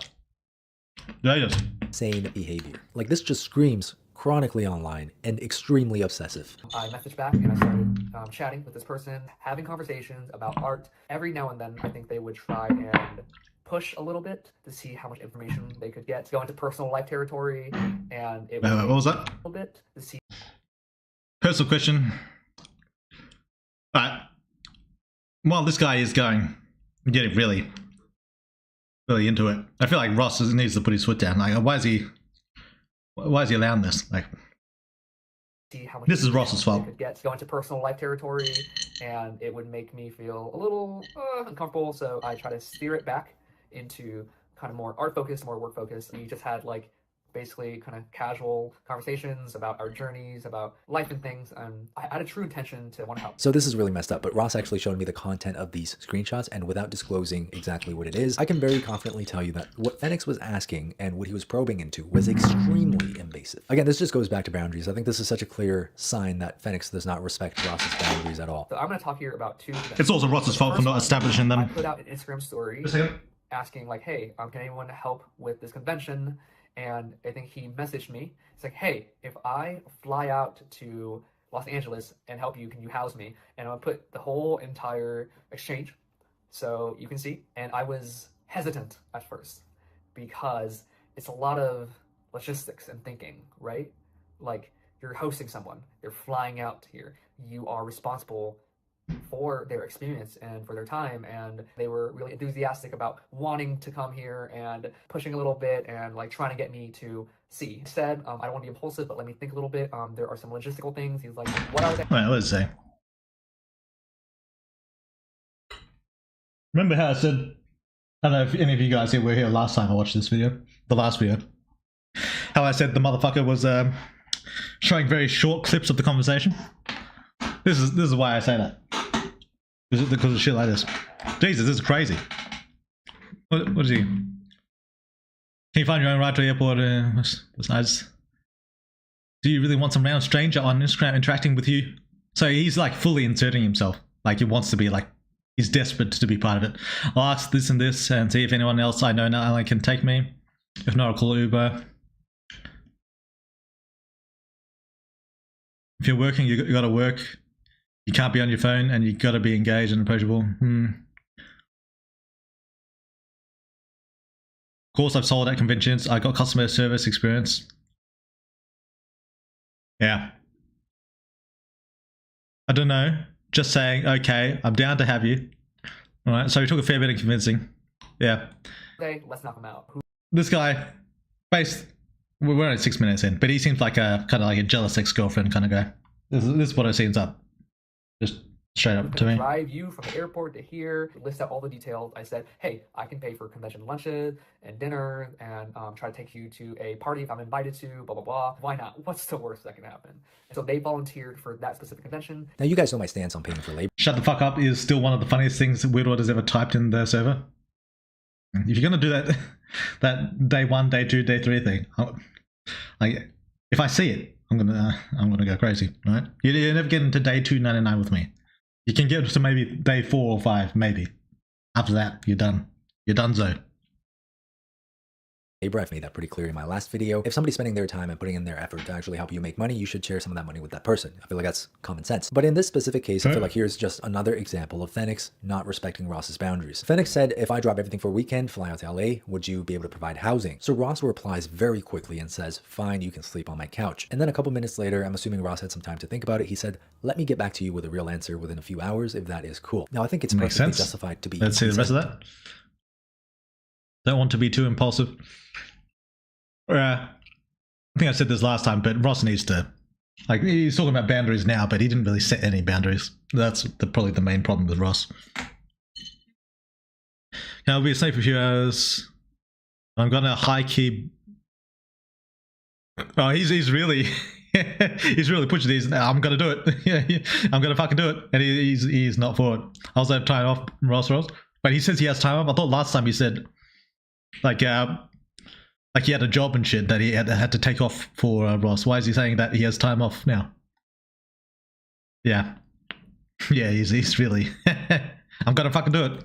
Let me get back to you with a real answer within a few hours. That's crazy. Cool. Now, I think it's perfectly justified to be a little bit hesitant about hosting somebody who is not one of your close friends. So this response by Phoenix is pretty crazy. He says, listen, I also don't want to be impulsive, but I won't get far playing it safe. And then he says, okay, I will be asleep in a few hours, but I'm high-key gonna buy that plane ticket while it's $220. Again, where is the respect for boundaries? He's basically forcing Ross back into a corner by saying that he's going to buy the flight anyway, so he's going to end up in the city anyways. You don't have a choice. What is bro doing sleeping at like 4 p.m.? So again, this is just very pushy, very abusive, and it makes me feel genuinely uncomfortable. So they volunteered for that specific convention. I thought it went well. I feel like they showed up, they did good work, and everything was good, and I started to believe maybe this could be an IRL friend. You know, it doesn't have to be just like this internet kind of like, that's your first mistake, mate. Slowly entertaining, like maybe it's possible. I think not first. Second convention, and this is where things got really foggy, as you can tell from their document. We never solidified any talks about payment details before his second convention, AX 2024.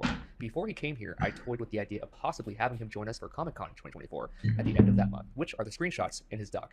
The screenshots in Fenn's doc shows me and him bantering. We were talking very casually about important matters. I feel like in his doc, the casual conversation was snipped. He left out some of his banter, which showed more color to our dynamic. But again, after reflecting, I understand that these are sensitive topics and I need to be more aware of the situation situation, some time has passed and I realized I did not want to host him for an entire month, considering hosting is a lot of energy and effort. I don't know him very well and it's convention season. I want to make sure I have enough alone time as much as possible to recharge. Instead, for Comic-Con 2024, we found 2 local people and I did pay them. I wish we truly solidified business or payment talks before them coming here. That wasn't solidified, and they flew here, and then in person they asked if they could get paid, and I was like, oh shit, you know, like, this is really sensitive topics. Talking about it for a bit, we decided Yeah, because I don't want to lose my fucking money. That's why it's sensitive, bitch.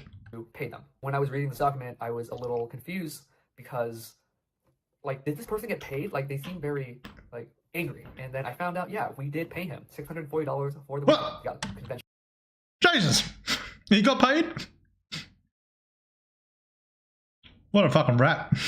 What a dirty little rat. Jesus. Lunches, dinners, accommodations, hosting, also Wait. free merch for the weekend. We got convention lunches, dinners, accommodations, hosting, also any free merch that he asked for. I'm pretty sure I honored almost all of it. The merch doesn't matter, but okay, for the other things. Convention right after, which he wasn't a part of, he asked for a badge to attend, and I was like, here you go. So we gave him a free badge for another convention too. I think it's good to see that Fen actually did get paid for this. I think there's just That's big miscommunication from crazy. both parties, where neither side really talked That's seriously about fucking the payment crazy. for this event. Maybe he had an expectation of wanting me to spotlight him in front of people, like, hey, introduction. That's what I would have wanted. Really hand Over the pay. that whole process. I think in my mind it was like a little bit of a disconnect considering how much we gave him. And he also goes on to say, oh man, so violating. I'm a bad dog owner, and when he came here there was like no dog toys or Right. Milo, and like, dude, there's so many. Like, Fen was a guest. Nah, he bought that just yesterday. Stay at my house. I cleaned up everything for his stay because I wanted him to live in a good environment, you know, and not have dog toys everywhere. That's the next thing that I want to touch on, because in their document they mentioned that I tried coming to Ross first with all this, only to be shut down, and I don't think that's entirely accurate. Their way of coming to me with all this is sending out of the blue, unsolicited, like a whole thing, jeez. 16 points of things I need to improve about myself. Attacking my character, attacking everything, my personal life, my relationships. I would have lost my shit. A lot to Someone send me something like that. was crossed. I don't consider this person a close friend, and so how does he have all Even if he was a close friend, someone send me shit like this, I'm cutting them off. these That's crazy. opinions that he's been kind of like chewing on forever, and then out of the blue, boom, here's something that you need to work on. Even though I didn't agree with this method, maybe I do have some blind spots, and let me take some time to read it and see if there's anything valid, because at my core, I do Throw it in the want to trash. become a better person. I try to improve every day. And so I thanked him for his passion. After reflecting on the whole connection and seeing this, I do feel like it was pushing up against what I'm comfortable with. And I told him that I need to take a step back and listen to just No, he didn't like that. and I need to protect my peace in all this, because this stuff is like not for me. Maybe I wish I could have done a better job at like sensing. Someone sends me all that, I'm just closing the tab. Yeah, we're done. Said, hey, these are We're done, serious mate. accusations. This is a lot 16 reasons you should get the fuck of out. activity. Let's have Stop a phone talking to me. call, let's have a video call and talk, or in person or something, right? What? But it just feels like. Did he say you wanted to call him? Sharp. To feel like there's this case built behind your back. All right, this, and then the tipping point. All right, boom, 20-page doc. If the previous things that we Oh, talked about in fuck. regards to Phoenix not respecting Ross's boundaries did Credit for a second, Doc. A lot of this just reads as petty character attacks to me. That's what I said originally. do it for you, this should. Look, I think any person with an ounce of common sense can see that this is extremely Wait, obsessive. is this what the 16 things? Oh, it is. You kept cutting me off when I said something you didn't want to hear. Or just said sure to tune me out. This is what I'll do to literally everyone. Well, I won't cut people off generally. But I'll tune everyone out all the time, sure. Your download. We're here to support you. Everything is for you. It's problematic because this is not true. Very spiritual. I believe in all the woo. Okay, that explains a lot. But if you don't stay grounded on the verge of spiritual psychosis, I don't know what this means. You treat people as actual props to enhance your life. Okay, this is just more about the work shit that you didn't want to pay my rent or utilities, $800. My bills don't just take. Yeah, this is just that. You justified going to dinner because you wanted to talk to someone. That it'll generate good karma. Okay. Kim Jong-ji. I don't know who that is. Is that the super Korean artist? Is that who that is? Yeah, don't care about this. You're not that guy. This is. I feel like this could have been put in chapter 5, but okay. You keep trying to be an artist to break the mold. Man, he's really just shitting on him now. You're just not that guy. Fucking hell. Because that. Why is that these all separate? I feel like 5, 6, and 7 are all just one thing. And 9. And 8. Yeah, and 8 as well. Yeah, okay, that's all just one thing. The majority of your guys are essentially naked. Oh, too much titty? You never trust a guy who doesn't like nude and hot chicks. If you hear that there's too much skin showing, you know there's a fucking piece of shit. Which as a black person just makes me feel a type of, wait, what? The only one that's wearing clothes because he clothed the black chick? Oh, okay. Goddamn. Your dislike of Sam. Oh. Gatekeeping, you're generally mad when people brought up payment. This is related to the other one. Okay, all this sounds like whiny crybaby kind of stuff right now. Feels like because I don't have a big following. Well, that's because he doesn't know you, bro. He doesn't know who the fuck you are. Okay. All this seems like bullshit. This is not healthy, and this is not what good friends do to each other. I know, at least personally, if there's a problem, if you have an issue with something that I said, something that I did, I would want you to say something to me right there and then. Let me know that was not cool, or sleep on it for a day. Come back to me the next day. You know, just say something about that thing. Communicate to me. That's how it should be. Second dog. Normal people and normal friendships. You can come to me and say, hey, Sam, that joke was not cool. I didn't really appreciate that. Could you stop doing that? I'll be like, oh, I didn't know about that. My bad. We won't be doing any more of that going forward. But instead, to just hang on to all of that, to hyperanalyze Ross as a person, and just collecting points and building them into a document like this is just unhinged, invasive, no respect for boundaries, and quite honestly, this is like obsessive to a scary degree. And again, I agree with Ross that maybe he could have dealt with the situation. Yeah, it's a jealous ex-girlfriend, I think. Voice call or something to actually hash things out. But at the same time, I understand wanting to distance yourself from someone who's obsessive like that as quickly as possible. And the next chapter, I should have just released this video straight away. I don't know why he waited. It made him look like super shifty. Like this, I feel like this video has completely vindicated everything about him. I don't know why he waited at all. Mental illness? Yes, it's fucking retarded. chapter is on AI. All right, let's talk about the AI. AI thing. In 2022, I made a video thinking AI could be a great tool.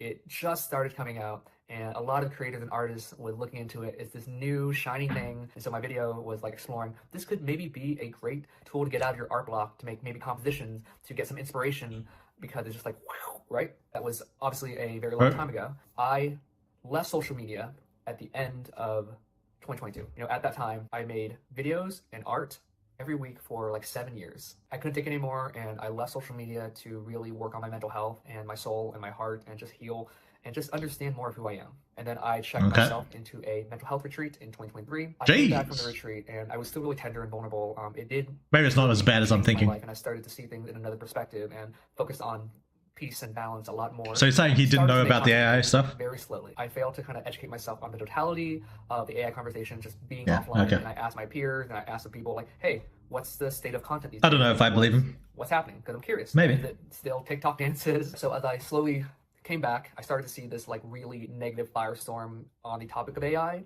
I'm a creator that just wants to see it for himself. What's up to you weird people? Hey, Nick, I try to just experiencing things, seeing if old Ross is guilty. My own awareness, my own opinion about it. But as I saw this kind of firestorm get bigger and bigger and bigger, I was like, whoa, this is too volatile, this is too much, and I backtracked and I tried to delete it because anyone that touches it seems like people like getting eliminated, and I was acting out of fear. You know, I slap that motherfucker. I tried to hide it, and for that I'm sorry. I don't want anyone to think like I'm trying to be deceptive. I should have done better at educating myself on the nuances and the conversations and the environment effects, and I just turned around. I know it's fucking the environment, by the way. Essentially, I try to hide it, and for that I take full accountability for. I apologize. I mean, come on, guys. That's the most respectable and reasonable thing that I've heard from somebody in regard. It's a very pussy answer, but sure. I mean, I don't know how much I buy of his actually feeling any of that, rather than him just saying that for people who are getting mad at him. But, you know, if he just wants to hit off him, what's the harm? Just AI usage. But yeah, it seems old Ross here is entirely vindicated of basically everything. You guys know my thoughts. I don't agree with canceling someone just because they're using AI as a part of their process. And Ross is admitting that at one point he did experiment, and then afterwards he tried to hide it out of fear because Use the AI of the death backlash penalty. online. This is about Get him as out of here. honest and Kill him. transparent as somebody could possibly be on this topic. I think he's I don't know why he's saying honest. I feel like everything he said about the AI could have been a total lie. I mean, I don't necessarily believe that he didn't know anything about it. It's not that it couldn't have happened. I mean, it could have. I just don't necessarily believe it. I don't necessarily believe his apology either. Not because I think AI is super bad. I just don't think he believes any of that. But why do people hate AI in art so fucking hard? Yeah, there's a lot of reasons. Main one is because it's going to take artists' jobs. That's the main reason. Which, I understand why people are mad about that. But yeah, the main reason is probably because it's going to take artists' jobs. There's a few surrounding reasons that kind of relate, but that's the main one. Not being mean, but being an asshole for no reasons. It's not me being an asshole for no reason. Are you talking about me? Sometimes I am being an asshole for no reason. Actually, the death penalty is too lenient for an AI user. Yeah. You need to torture them first, waterboard them a bit, do a bit of electrocution, get them to repent their ways, and after they repent their ways, make a public statement, then you kill them. Yeah, I feel like that's a bit more just. Ethical concerns and jobs. True. This is he's really setting right a great answer. example here by doing this. I don't agree with harassment campaigns on people, and I especially don't agree with people getting harassed just because they use AI as a part of their process. It's like everything else in life. You're never going to get everybody to fully agree on a single issue. So what good does the endless harassment and hate really do for us? It's taught me and it showed me how badly I do want to change and do better. I think about the best version of myself, and I'm like, yeah, there's way more I can do to get there, and it's showing me how much more kinder I can be. I can be more empathetic. I can be more intentional. I can be more aware. Well, as one mean or one said, times change. More respect for your own boundaries too, man.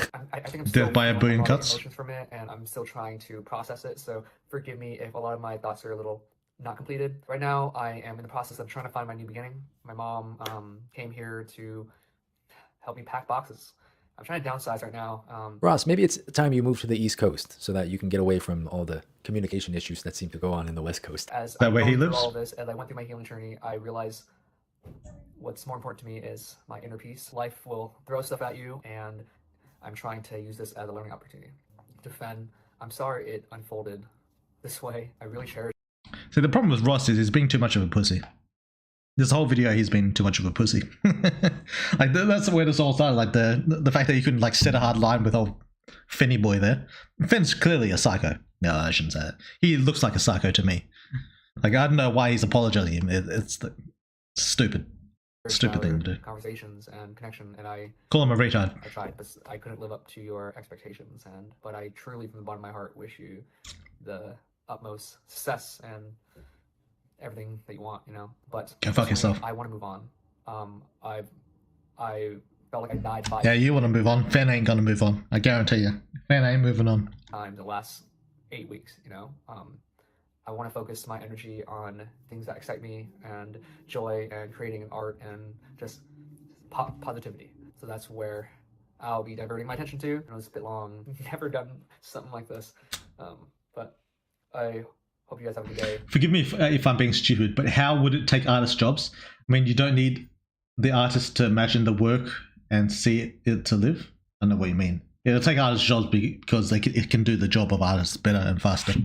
That's all there is to it. It's like any automation. It's like a factory can make a fucking shoe better and faster than a cobbler can. It's just how it is. AI is the same. You might get some unique quality from human artists that it'll be difficult to replicate from AI for now. But then the way you fix that is just by getting an artist to use the AI, and that artist will produce a lot more, a lot quicker. If one artist is producing a lot more, a lot quicker, then that means the other artist is lower down on the totem pole in terms of success and skill. They'll fall behind, and they won't get as much work. It'll definitely take artist jobs, 100%. Which is why I understand why people hate it. It's just that, what are you gonna do? What are you gonna do? Just be one of the artists who uses it and excels. That's all there is to it. Yep, you should mentor Ross in assholery weird. Well, that's one thing I could mentor someone in. Yeah. In Shadow Worlds, he is a beta. I don't know what Shadow Worlds is, but he just needs to be a little bit tougher. That's all. Set some boundaries. AI Cat is already out of the bag. Oh yeah. Edward, well, maybe someone asked earlier, but I just came in. Are you going to release a patch for the new update? There's a crash if you select nothing from Shopkeep in the new Bazaar scene. Yeah, that's the point. Shadow at the Mutt. Oh, right, true.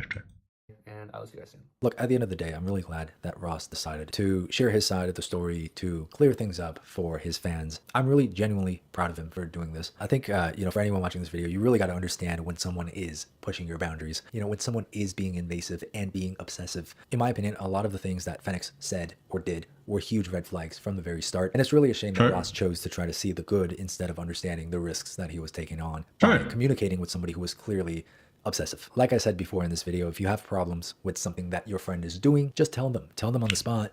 Tell them the next day. Tell them 2 days after. Look, their response is going to be whatever it is. You can't control that. But you really shouldn't bottle up these things and compile it into something like that 16-point essay. That is not healthy communication. That's not how you be a good friend to someone. And to be honest with you guys, if somebody in my life did that to me, which I can't even begin to imagine that possibly happening, but if it did happen, I would be just as taken aback as Ross is, and I would cut them off exactly the same way that Ross has done. So I'm really glad that Ross has came out and told his side of the story. So you guys can now check out my 2 videos that I made on this subject, and you can make up your own mind on what to think and what to feel about this whole situation. But I'll be honest with you guys, I'm still going to support Ross going forward. No one's ever perfect. Ross did make mistakes in trying to hide the AI stuff. And again, Ross came out, acknowledged it, said that it was I feel like he said literally nothing about the AI.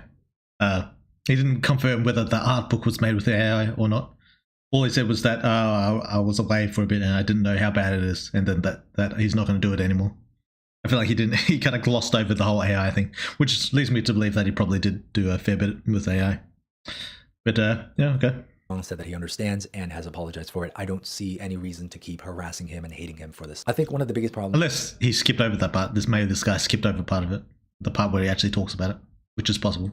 With anybody like Ross, for example, who's in the spotlight, is that people just hold them to an impossible standard, and they refuse to understand that at the end of the day, this is just another person. This is a human being. Everybody is going to mess up at one point or another. They're going to do the wrong things. They're going to say the wrong things, but we should also be able to give people grace, to forgive, to welcome them back with open arms, and believe that they can genuinely change and be a better version of themselves going forward. I mean, come on, guys. I'm all for improvement. If you can improve in art, who's to say you can't improve as a person? Life is just going to keep throwing these experiences at you, and the more you grow, the more you learn, hopefully the better you become. And you always work towards just being that best version of yourself. And look, to Fen, I feel like you really messed up in this situation, man. The moment that you admit you have a problem is the moment you can start truly working on that.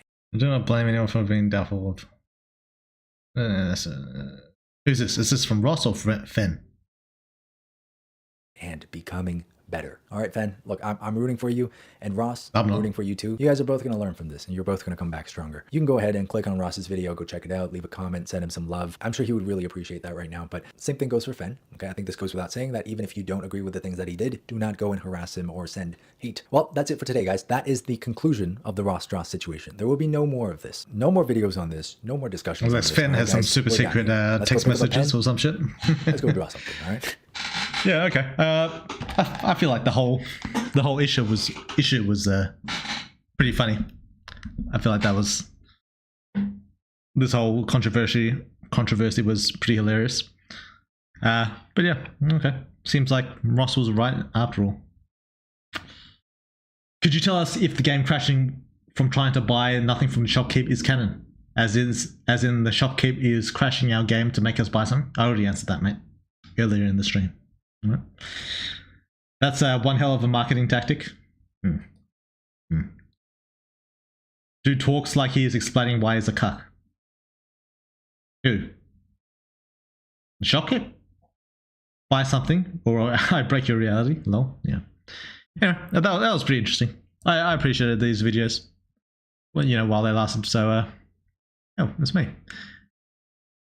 I've edited hundreds of... Okay, 15 minutes.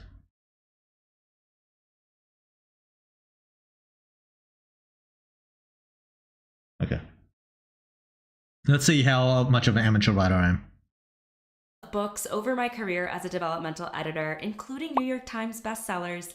And today I'm sharing the 7 biggest mistakes I see amateur authors make in their novel manuscripts. If you want a crash course in everything I've learned about writing over the past decade, you've come to the right place. We'll talk about why these issues can ruin your story, how to spot them in your own draft, and strategies to fix them fast. Let's start with the most common problem that nearly all new writers make. True. Mistake number 1 is not exploring the protagonist's mind enough. One of the fastest ways to lose your reader is to keep your protagonist's inner world locked away. The beauty of novels is that they grant us access to the protagonist's mind in a way that no other storytelling format does. Jesus. When we're watching a film or show or even a play, we don't have direct access to the character's thoughts and feelings. We have to infer them based on what we see. But in a novel, readers don't just want to watch a character do stuff. They want to feel what it's like to be inside their mind as it's happening. That's why it's so important to show your protagonist's interiority on the page. We should feel what they feel and know what it's like to walk in their shoes. When I get manuscripts that are too light on interiority, it's easy for me to tell, because I won't care about the protagonist. I'll watch them as they move through scenes, but I won't understand why they're doing what they're doing, or how they feel about everything that's happening. As a result, I feel nothing about the story, which causes me to disengage, the last thing that you want as a writer. How you convey your protagonist's interiority will depend on the point of view that you've chosen for your story, which we'll get to in just a minute. But whether you're writing in first person or third person, we should have some access to their mind. Here are the most important elements of your protagonist's inner world to illuminate for the reader. First, their objective. What does your protagonist want? What are they working toward and why? This is key to understanding the conflict that sets off their journey. Their emotional responses. When something happens, a twist, a betrayal, a setback, we need to see their response, not just what happens next. Do they feel shock, shame, resentment, or even numbness? Show that on the page. And finally, their decision-making process.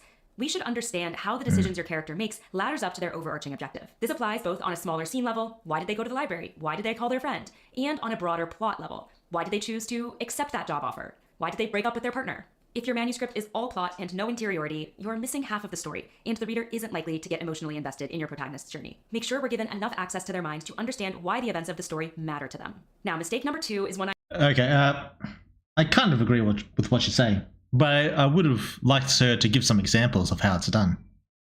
Like, just telling me this tells me not a lot. I mean, it's something good to keep in mind, but like, does she mean like have their internal thoughts, like have their like an internal monologue of the character, or like does she mean show them through expression, like with like eyebrows raised or whatever, like they feel inner turmoil or some bullshit like that, like just narrate what they're feeling? I kind of would prefer if she gave some examples. For me, I don't know if I made this mistake. I feel like my protagonist's mind is pretty well explored, but I'm doing it in a different medium than a normal book, so I can kind of show it through like body language and also through choices that the reader can make or the player can make. I feel like this one doesn't apply to me too much, but still, I would have liked to see her give some examples. Plus, you can see like in the brackets the MC's thoughts, so there's that as well. But I forgot this is playing at 1.5 times speed and was concerned about her sanity. True. But, okay. I'm incredibly passionate about and discuss with nearly all of my editing clients because it can completely disrupt the reader's experience of the story. It's having an inconsistent point of view. If you're writing in third person, listen up, because I see so many authors confuse close third person and omniscient narration, and this slip up can require significant revisions to fix. I want you to get ahead of all of that before this even becomes an issue. I use first person present tense narration, so I don't know how much this will affect me, but here's what I see all the time. Writers think they're writing in omniscient narration, so they switch character perspectives whenever they feel like it, willy-nilly. But really, they're writing in close third person and head-hopping when they shouldn't be. If the first 3 chapters all follow Sarah's POV, then we get a couple of lines from Mike's POV, then switch back to Sarah's POV for another chapter, then briefly dip into Jack's POV for a couple of paragraphs. So that's going not in and out all the intentional time. Omniscient narration. That's haphazard head-hopping, which disorients the reader and feels like whiplash. I'm not saying you can't write omniscient narration. There are plenty of novels that do so successfully, including several classic and canonical works. But if you choose to write omniscient narration, make sure it's clear to the reader that we have a narrator who's mediating the entire story, and that the distance created by omniscient narration is warranted. More times than not, the novel should really be reorganized into rotating close third-person narration, where we switch between POVs on a consistent cadence. That brings me to my next tip for POV. If you have multiple POVs, make sure every single one is justified and belongs in the story. If we follow one POV for just a single scene and that character doesn't get a full arc, maybe that scene would be better delivered from a more prominent character's perspective. You should also be sure to balance the POVs so it doesn't feel like we're neglecting one storyline for too long. To really nail down your POV, ask yourself, am I writing in omniscient, close third person, or first person? And am I consistent throughout the entire novel? There are cases where you can mix POVs, but those are the exception. Is every POV I include necessary to tell this story? And if I have multiple POVs, is the story balanced between them? If you suspect you have a POV issue in your story, nail that down first before working through any of these other issues, because it's going to make a huge difference in your next draft. Mistake number 3. Okay, I might be making this mistake. I'm not actually sure. The way she described it is kind of unrelated to my story, but I might be making this mistake. Because I do something quite often in which I show different parts of the world from other characters' perspectives, even though I'm writing the story from a first person's perspective. And the way I kind of like justify it in game is like, I kind of put it as like part of his memory powers, like he's seeing it in a dream, like he's connected to these people and he sees through memories. So I kind of like justify it that way. But what you're saying could apply to me as well. I'm not sure how much of that. Like, for example, the Malik scene. Why are we seeing that? Well, I can say why. I'm not going to say why. But there's a reason for the plot. But is it a good enough reason for me to show that scene? I'd say yes. But I'm not sure. This could be an issue I have. It's not one I'm probably going to fix, though, because I feel like it works. But this may, to some people, be detracting from the story. I'm not sure. I'm not sure. It's not a mistake, per se. Yeah, it depends on how you look at it. Asoif, I don't know who that is, does the same thing, at least on prologue and epilogues. I'm not sure who that is, but yeah, maybe. I'm not saying it is a mistake. I'm just saying it could be. Could be. Anyway, moving on. It is honestly a dead giveaway for an amateur writer, and once you see it, you can't unsee. Does that mean I'm an amateur, guys? Oh. Game of Thrones? Ah. A Song of Ice and Fire? Ah. That's a little bit different, though. Because they're third person. Most stories are third person, but... See it. It's info dumping. Personally, I don't think this is an issue you have, but especially when it is CMC and his memory powers. Yeah, we'll see. We'll see. Nobody will complain even if it contributes nothing to the story. It gives more context to what Malik can even do. He's very unknown. I feel like the different point of views from the Hero Association arc were good, not too long, and gave hints at the story and more of what's going on. Yeah, I generally agree, which is why I did it. You are technically a pro because you are being paid for writing. Oh yeah, true. Anyway, info dump. Fills your narrative momentum faster than an info dump. The worst part is that info dumps typically come at the beginning of a novel, which is the most fragile time for you to retain your reader's attention. That's a tough If one. they come across a big info dump, they're likely going to put the book down before the story even starts. Perhaps your novel takes place in a fantasy world, and you write a 20-page prologue containing all of the necessary historical context you want the reader to know up front before they enter the story. I hate to say it, but you've got to cut it. Because readers don't want to slice read that shit. textbook. I've done They that want to before. read a story, and I've stories sliced a lot of shit. scenes. Instead of unloading all the backstory about your world and your characters in one lengthy passage, you want to weave that information into the scene action. As your characters go about their world and interact with one another in it, that will give you opportunities to provide the necessary exposition. For example, instead of an info dump passage telling us that the kingdom has been at war for the past decade, show your characters stepping over rubble or hearing gunfire in the distance. Perhaps they interact with a shop owner who mentions that they opened their store 10 years ago when the war first broke out. That delivers all This is something I said in the past stream. She's stealing my ideas. When did this video come out? 2 weeks ago. She's stealing my ideas. Yeah, I said like if a what do you call it? A country's been at war or something, just have it with like orphans in the street and like people crying and shit like that as part of you. Don't just say there's been a war. She's stealing my ideas. Information to the reader without breaking the flow of the scene, and will be much more engaging to read. And remember, we don't need all the exposition delivered to us upfront right at the start of the story. If you do a good job hooking us into the story with intriguing action and conflict, we'll be curious enough to keep reading to learn more. If a piece of exposition is not relevant to what a character is doing right now in a scene, then save it for later when it does become relevant. Mistake number 4 is a mindset. Okay, I very heavily agree with this. And this is something I don't think I do quite a lot. Like, the start of my story, you get no info at all. You're partying at the fucking club because it was your birthday or some shit. You don't get fuck all for information. My story is a very slow bleed of info where you just get it bits at a time over a very, very long period of time. Man, my game's fucking long. Jesus. I've got to end that shit real quick. It's fucking long ass fucking game. But yeah, environmental storytelling. Yeah, exactly. Dan from Soft steals your vampire ideas and now it's later. Yeah, everyone's stealing my ideas, mate. Everyone's stealing my shit. Woodward has already mastered the whole not revealing information thing. Yeah. That you need to change if you're serious about making your story as strong as it can possibly be. It's refusing to kill your darlings. I know. You love that funny side character who goes off on their own quest for a chapter. That flashback scene that shows the origins of a relationship. Like Suicide Ultimately, Gang. these scenes feel like tangents rather than critical contributions to the plot. They have to go. Learning how to ruthlessly edit your own work is one of the toughest skills for new authors to develop. We'll let it it's what finish. sets professionals apart from amateurs. Killing Your Darlings isn't just about trimming fat here and there, though most first drafts are a lot longer than they need to be. Removing what doesn't belong in the story enables you to discover the true heart of it. If your story doesn't really begin until 50 pages in, or your ending drags on for too long after the climax, or you have subplots or secondary characters that aren't adding anything, chances are you need to make cuts. Yep. You may very well have needed to write these scenes and characters to explore and discover your story. But once you have a draft that you're editing, it's time to zoom out, think critically about what your story really is about, and then cut everything that isn't serving that. I like to think of writing a book like sculpting. You start with a raw block of marble. The first draft gives you the general shape. Then, Killing Your Darlings is the process of chiseling away everything that isn't the core story. Here's a tip that makes Killing Your Darlings a whole lot easier. Create a cutting room floor document where you throw all the scenes that you remove. That way, nothing's ever truly lost. And those deleted scenes could ultimately find new life in a future draft where they belong, or a new story altogether. If parts of your novel feel too slow, boring, or are lacking emotional impact, chances are you're making mistake number 5. She's stealing my shit again, because this is something I definitely do. Because, yeah, I've actually got what she already suggested. I've got a, what do you call it, a cutting room floor doc or some shit where all my dead ideas go. And I repurpose a fuckload of them. Like, just because an idea needs to be cut for now doesn't mean you can't bring him back in later. Like, yeah, I've got a fuckload of repurposed ideas. And let me think if I've got one that I can talk about. It's happened yet. A cut idea.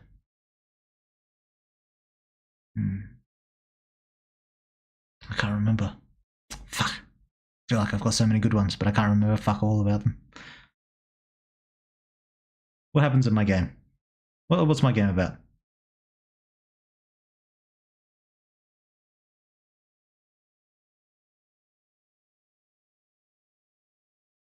Oh, I know a good one. Temporary monstification. Alice's second evolution. Because I always wanted to have tie Alice's evolution back to Klaus. Like, because you know how he went the whole second evolution. So I wanted to make her evolutions like kind of tie back to his in a way.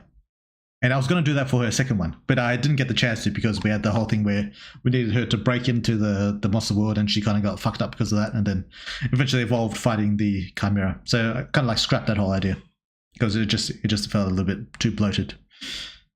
But yeah, then I ended up bringing back for the third. It all worked out pretty well. So yeah, this is a very good tip, by the way. You gotta trim a lot of shit that you add. It's just like I'm probably gonna be trimming some shit from even the game as it is now. I'm probably gonna be trimming a lot of shit. A lot of shit's gonna get trimmed. But yeah. Even though you worked hard on it, sometimes it just gotta go. Just gotta go.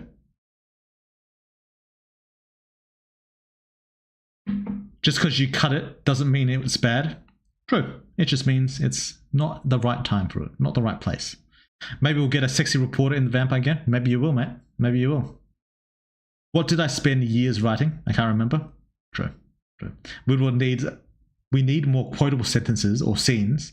There are barely any quotable sentences. I don't know. I don't know what about the art of making something quotable. I'm not sure.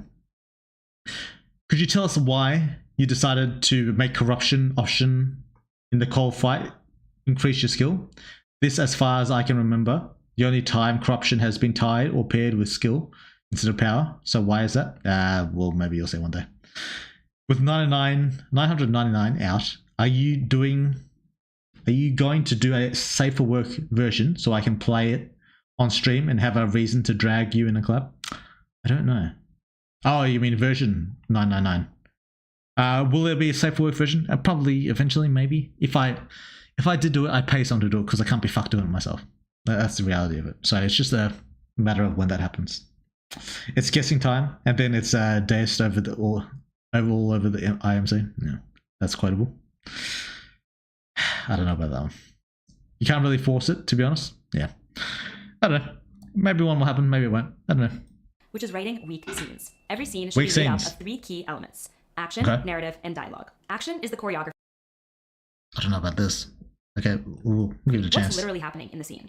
Narrative includes That's what she exposition means. and reflection from your POV character. It provides context and tells us how the character is perceiving what's going on. Dialogue illustrates the dynamics between characters and helps us understand their relationships. All scenes should include at least 2, if not all 3 of these elements. But amateur writers typically lean too heavily on one of these elements in their scenes and neglect others, which leads to the narrative feeling static and one note. For example, if you lean too heavily on action, the reader will crave more narrative to understand the implications of everything that we see happen on the page. On the flip side, if you lean too heavily into narrative, the reader will crave more action and dialogue to understand what's physically happening and how the plot is progressing. If you have a scene that's all dialogue and nothing else, it will become tiring to read, and the reader will crave seeing what's happening beyond what the characters are saying aloud to one another. I have another video that breaks down how to balance action, narrative, and dialogue in your scenes with real examples, so check out the link in the description if you want a deeper dive. So far, we've tackled. This is a very good tip. And I feel like she should have made it longer to explain why it's so important. This is what I was saying. I've said this a fuckload of times on stream, because you know, she's stealing all my ideas. Yeah, this is what I was saying about how always have, to make dialogue more interesting, you always have something going on while the dialogue's happening. That'd be the action she's referring to. Then her adding the narration as well, the narrative as well. I'm not sure exactly what she means by that. Does she mean like it should be progressing the narrative? Like the dialogue should be progressing the narrative? If so, then I agree. But yeah, this is a great tip. I feel like she should have added more emphasis to it. But yeah. Maybe you'll see one day. This is information is going to Weirdwell's grave. Yeah, maybe.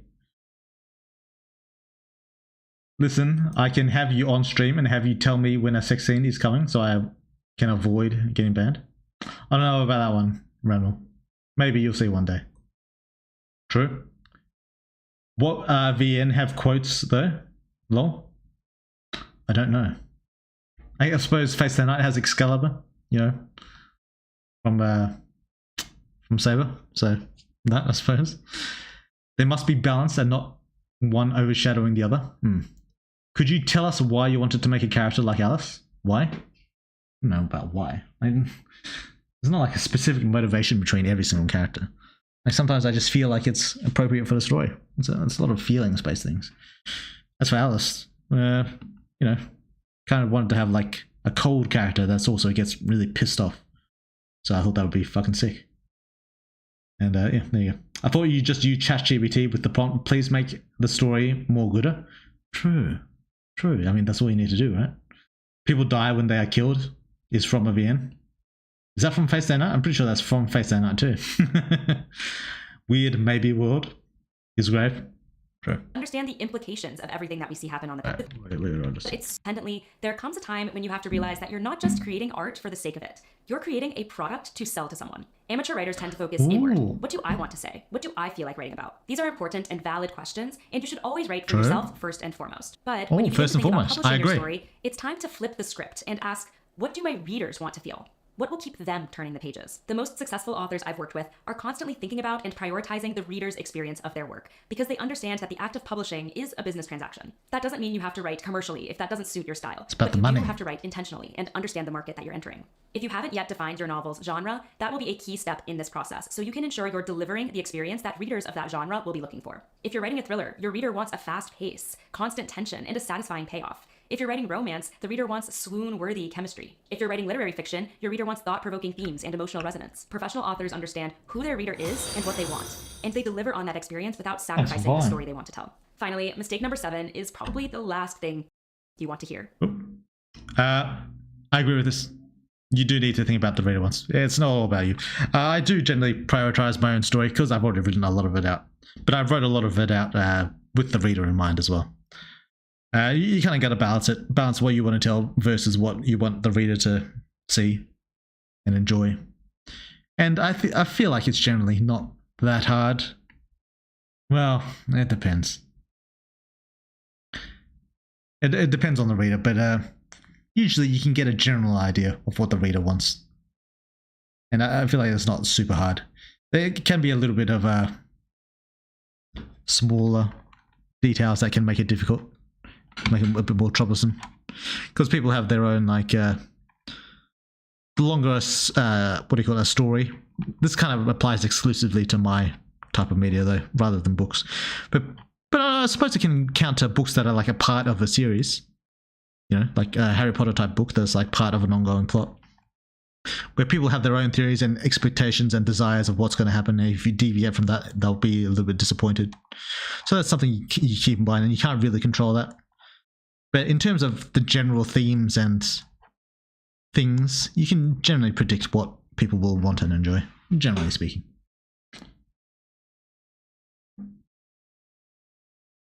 How about Daryl? Why did you want to make Daryl? Didn't I just say I have no fucking idea? Sometimes I just feel like there's a character that needs, because he's funny. He's a funny character. I don't know what to say. Like, I don't give like a specific thought. Why do I need this character? Why do I need the characters flow naturally from the story. This is how it works. That sounds like a 90s translation, that adding fucking damn everywhere. What? Daryl is a DEI, obviously. Yeah, true. Needed a black guy in there. Needed all that, what do you call it? What's that word? ESG bunny? Is that what it's called? I don't know. I know the DEI people like blame some company for giving people money for it. I can't remember what it's called though. More threesomes will keep me turning pages, weird world. Maybe. It could happen. What does DEI mean? Who knows, man? Who knows? Can you grow out your hair like the MC? I could, but I'm not going to, because it's a pain in the ass. But you need to. It's neglecting the revision process. Once you write the end on your draft, it's really just the beginning. Revision is where the magic happens, where you transform your messy first draft into an incredible story. No one, not even your favorite author out there, produces a perfect first draft. They put in the work to revise and strengthen it, draft after draft after draft. But here's where a lot of new authors get revisions all wrong. They start by line editing. They tinker with sentences, swap out adjectives, adjust comma placements. But if the entire structure of the story is broken, then polishing each individual sentence is a waste of your time and energy at this point. First, you need to focus on fixing those big picture issues. By watching this video, you're already well ahead of the game and understand what foundational mistakes to watch for in your story. But how to actually do it? If you don't know where to start with revisions, I recommend using a technique called reverse outlining. After finishing your draft, open up a new document and write down what happens in every scene. You'll essentially have a long, detailed summary of every scene in your book. If you have multiple POVs, color code the reverse outline so you can see which scenes follow which storylines. Now, once you have the reverse outline, you can evaluate all those big picture elements. Are your POVs balanced? Are there outlier scenes that don't belong? Are there places where the conflict dies and the momentum slows down? Go back into your draft and fearlessly edit it. Start a new document if you have to, which will help you see what's not on the page already that needs to be. I'm not going to sugarcoat it. Revision is hard work. But it's also where you discover what your story really is and how powerful it can become. That's why I fell in love with editing. And I promise the revision process can even become fun if you embrace it. If you're making any of the mistakes we went over today, don't worry. That just means you're doing. But yeah, and this is what 1.0 will be, basically, for me. It'll be my revision process. Because she's right. You're never going to shit out the perfect first draft. That's not going to happen. It's something you gotta go over once it's done. And when 1.0 comes around, that's what I'll do. I'll be fixing up a fair amount of stuff. This is a true. The work of writing. And the best part is that all of these issues are completely fixable. The difference between amateur writers and pros is not talent, it's awareness and a willingness to improve. For each of these issues, I have another video that does a deeper breakdown with real examples, so I'll link all of those in the description below so you can choose which one you want to focus on. And if you're curious about what your manuscript might be missing, download my free story self-assessment worksheet, which breaks down all the elements I evaluate in manuscripts I'm editing and will help you see where you can improve. The link is in the description below. Thanks so much for watching and happy writing. Yeah, well, that was a good video. Yeah, we'll give that a like. Yeah, I appreciate most of what she said. I think they're all pretty good tips. I do a lot of them. So I don't know if it really helped me in specifically, but I do generally agree with a lot of what she said. Yeah, good video. If Daryl was Asian, the serum would have worked. Yeah, this is a good point. You bring up a good point. Are you axing any sex scenes? Probably not. Has she written anything good? I think she's an editor, not a writer. She's an editor, yeah, Saba's got it. Hopefully not the fourth scene at the beginning. Oh yeah, that one's fucking gone, mate. Yeah, we've got to axe the fuck out of that. But yeah, good video. I agree with most of what she said. Alright, Lord of Mysteries. I heard it was good, but 1349年6月28日 why is this not in English? No captions? Fuck. It's Chinese though. I do appreciate that. 我叫周明瑞，一名大吃货国的社畜，现在是停更的历史系毕业生，克 I 莱 feel 恩 like 莫 there has to be a fucking an English sub version of this.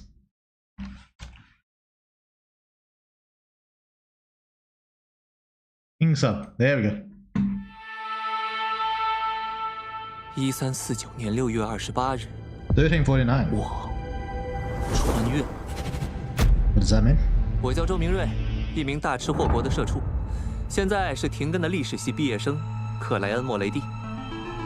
这里像地球的平行世界， Weird. 天 But 上 awesome. 挂着轮红月，蒸汽与机械的表象下，潜藏着扭曲与疯狂， It was like a Bloodborne type 本 shit. 质不可名状，危险如影随形。哦，对了，我成为了职业者，步入了非凡，在家人之外，还拥有了新的队友和几位塔罗会的朋友。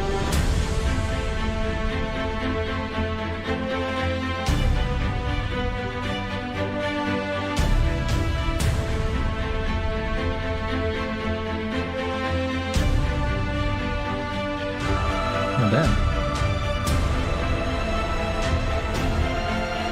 This looks pretty damn awesome. And Chinese are getting some good anime lately.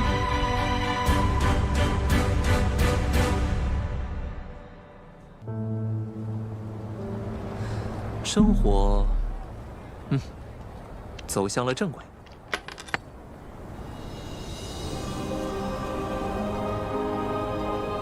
When's it coming out? 生日快乐，克莱恩！许个愿吧。 Happy birthday. Out soon? What's that? I don't understand Chinese. 2025. Okay. Well, that looked pretty fucking sick. I'm not gonna lie. You got Isekai? Animation and art looks nice. I'm more excited for like the Bloodborne look because that looks pretty fucking crazy. Like all that shit. That looked pretty great, to be honest.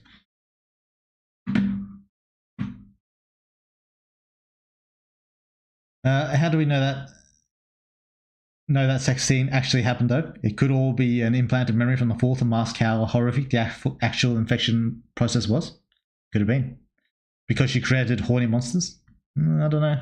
Cyber's got a good point. Because the fourth is canon horny. She'll give him the cold treatment. She read Time's mind and saw futures of MC getting cut by Elijah. So she is going to show those memories to the MC. What better way to motivate him to showing him how he's missing out on the pussy? Yeah. Alright, next one. Dark fantasy is a subgenre. I think...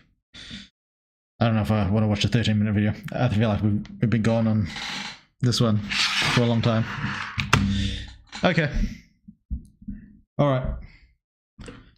4 hours. We're done. Stream over. Cutting it here. Didn't get to play Fear and Hunger, which is a shame. Because I've been meaning to play it. I think next stream we'll just start with Fear and Hunger. And then people can ask questions and I'll answer them while I'm playing. I think that's just the choice to make. We'll just start the stream with Fear. I don't know why I don't do that straight away. Like play a game and then just answer questions while I'm playing the game. I don't know why I don't do that. I feel like that makes sense. I feel like that's an obvious choice to make. Maybe because I'd just be going back and forth between the game and the questions too quickly. Because people are asking questions like all the fucking time. So there's a lot of comments to get through. But yeah. Next time we're gonna just start with Fear and Hunger, and people can just ask their questions as we play. I think that's the plan. That's the plan.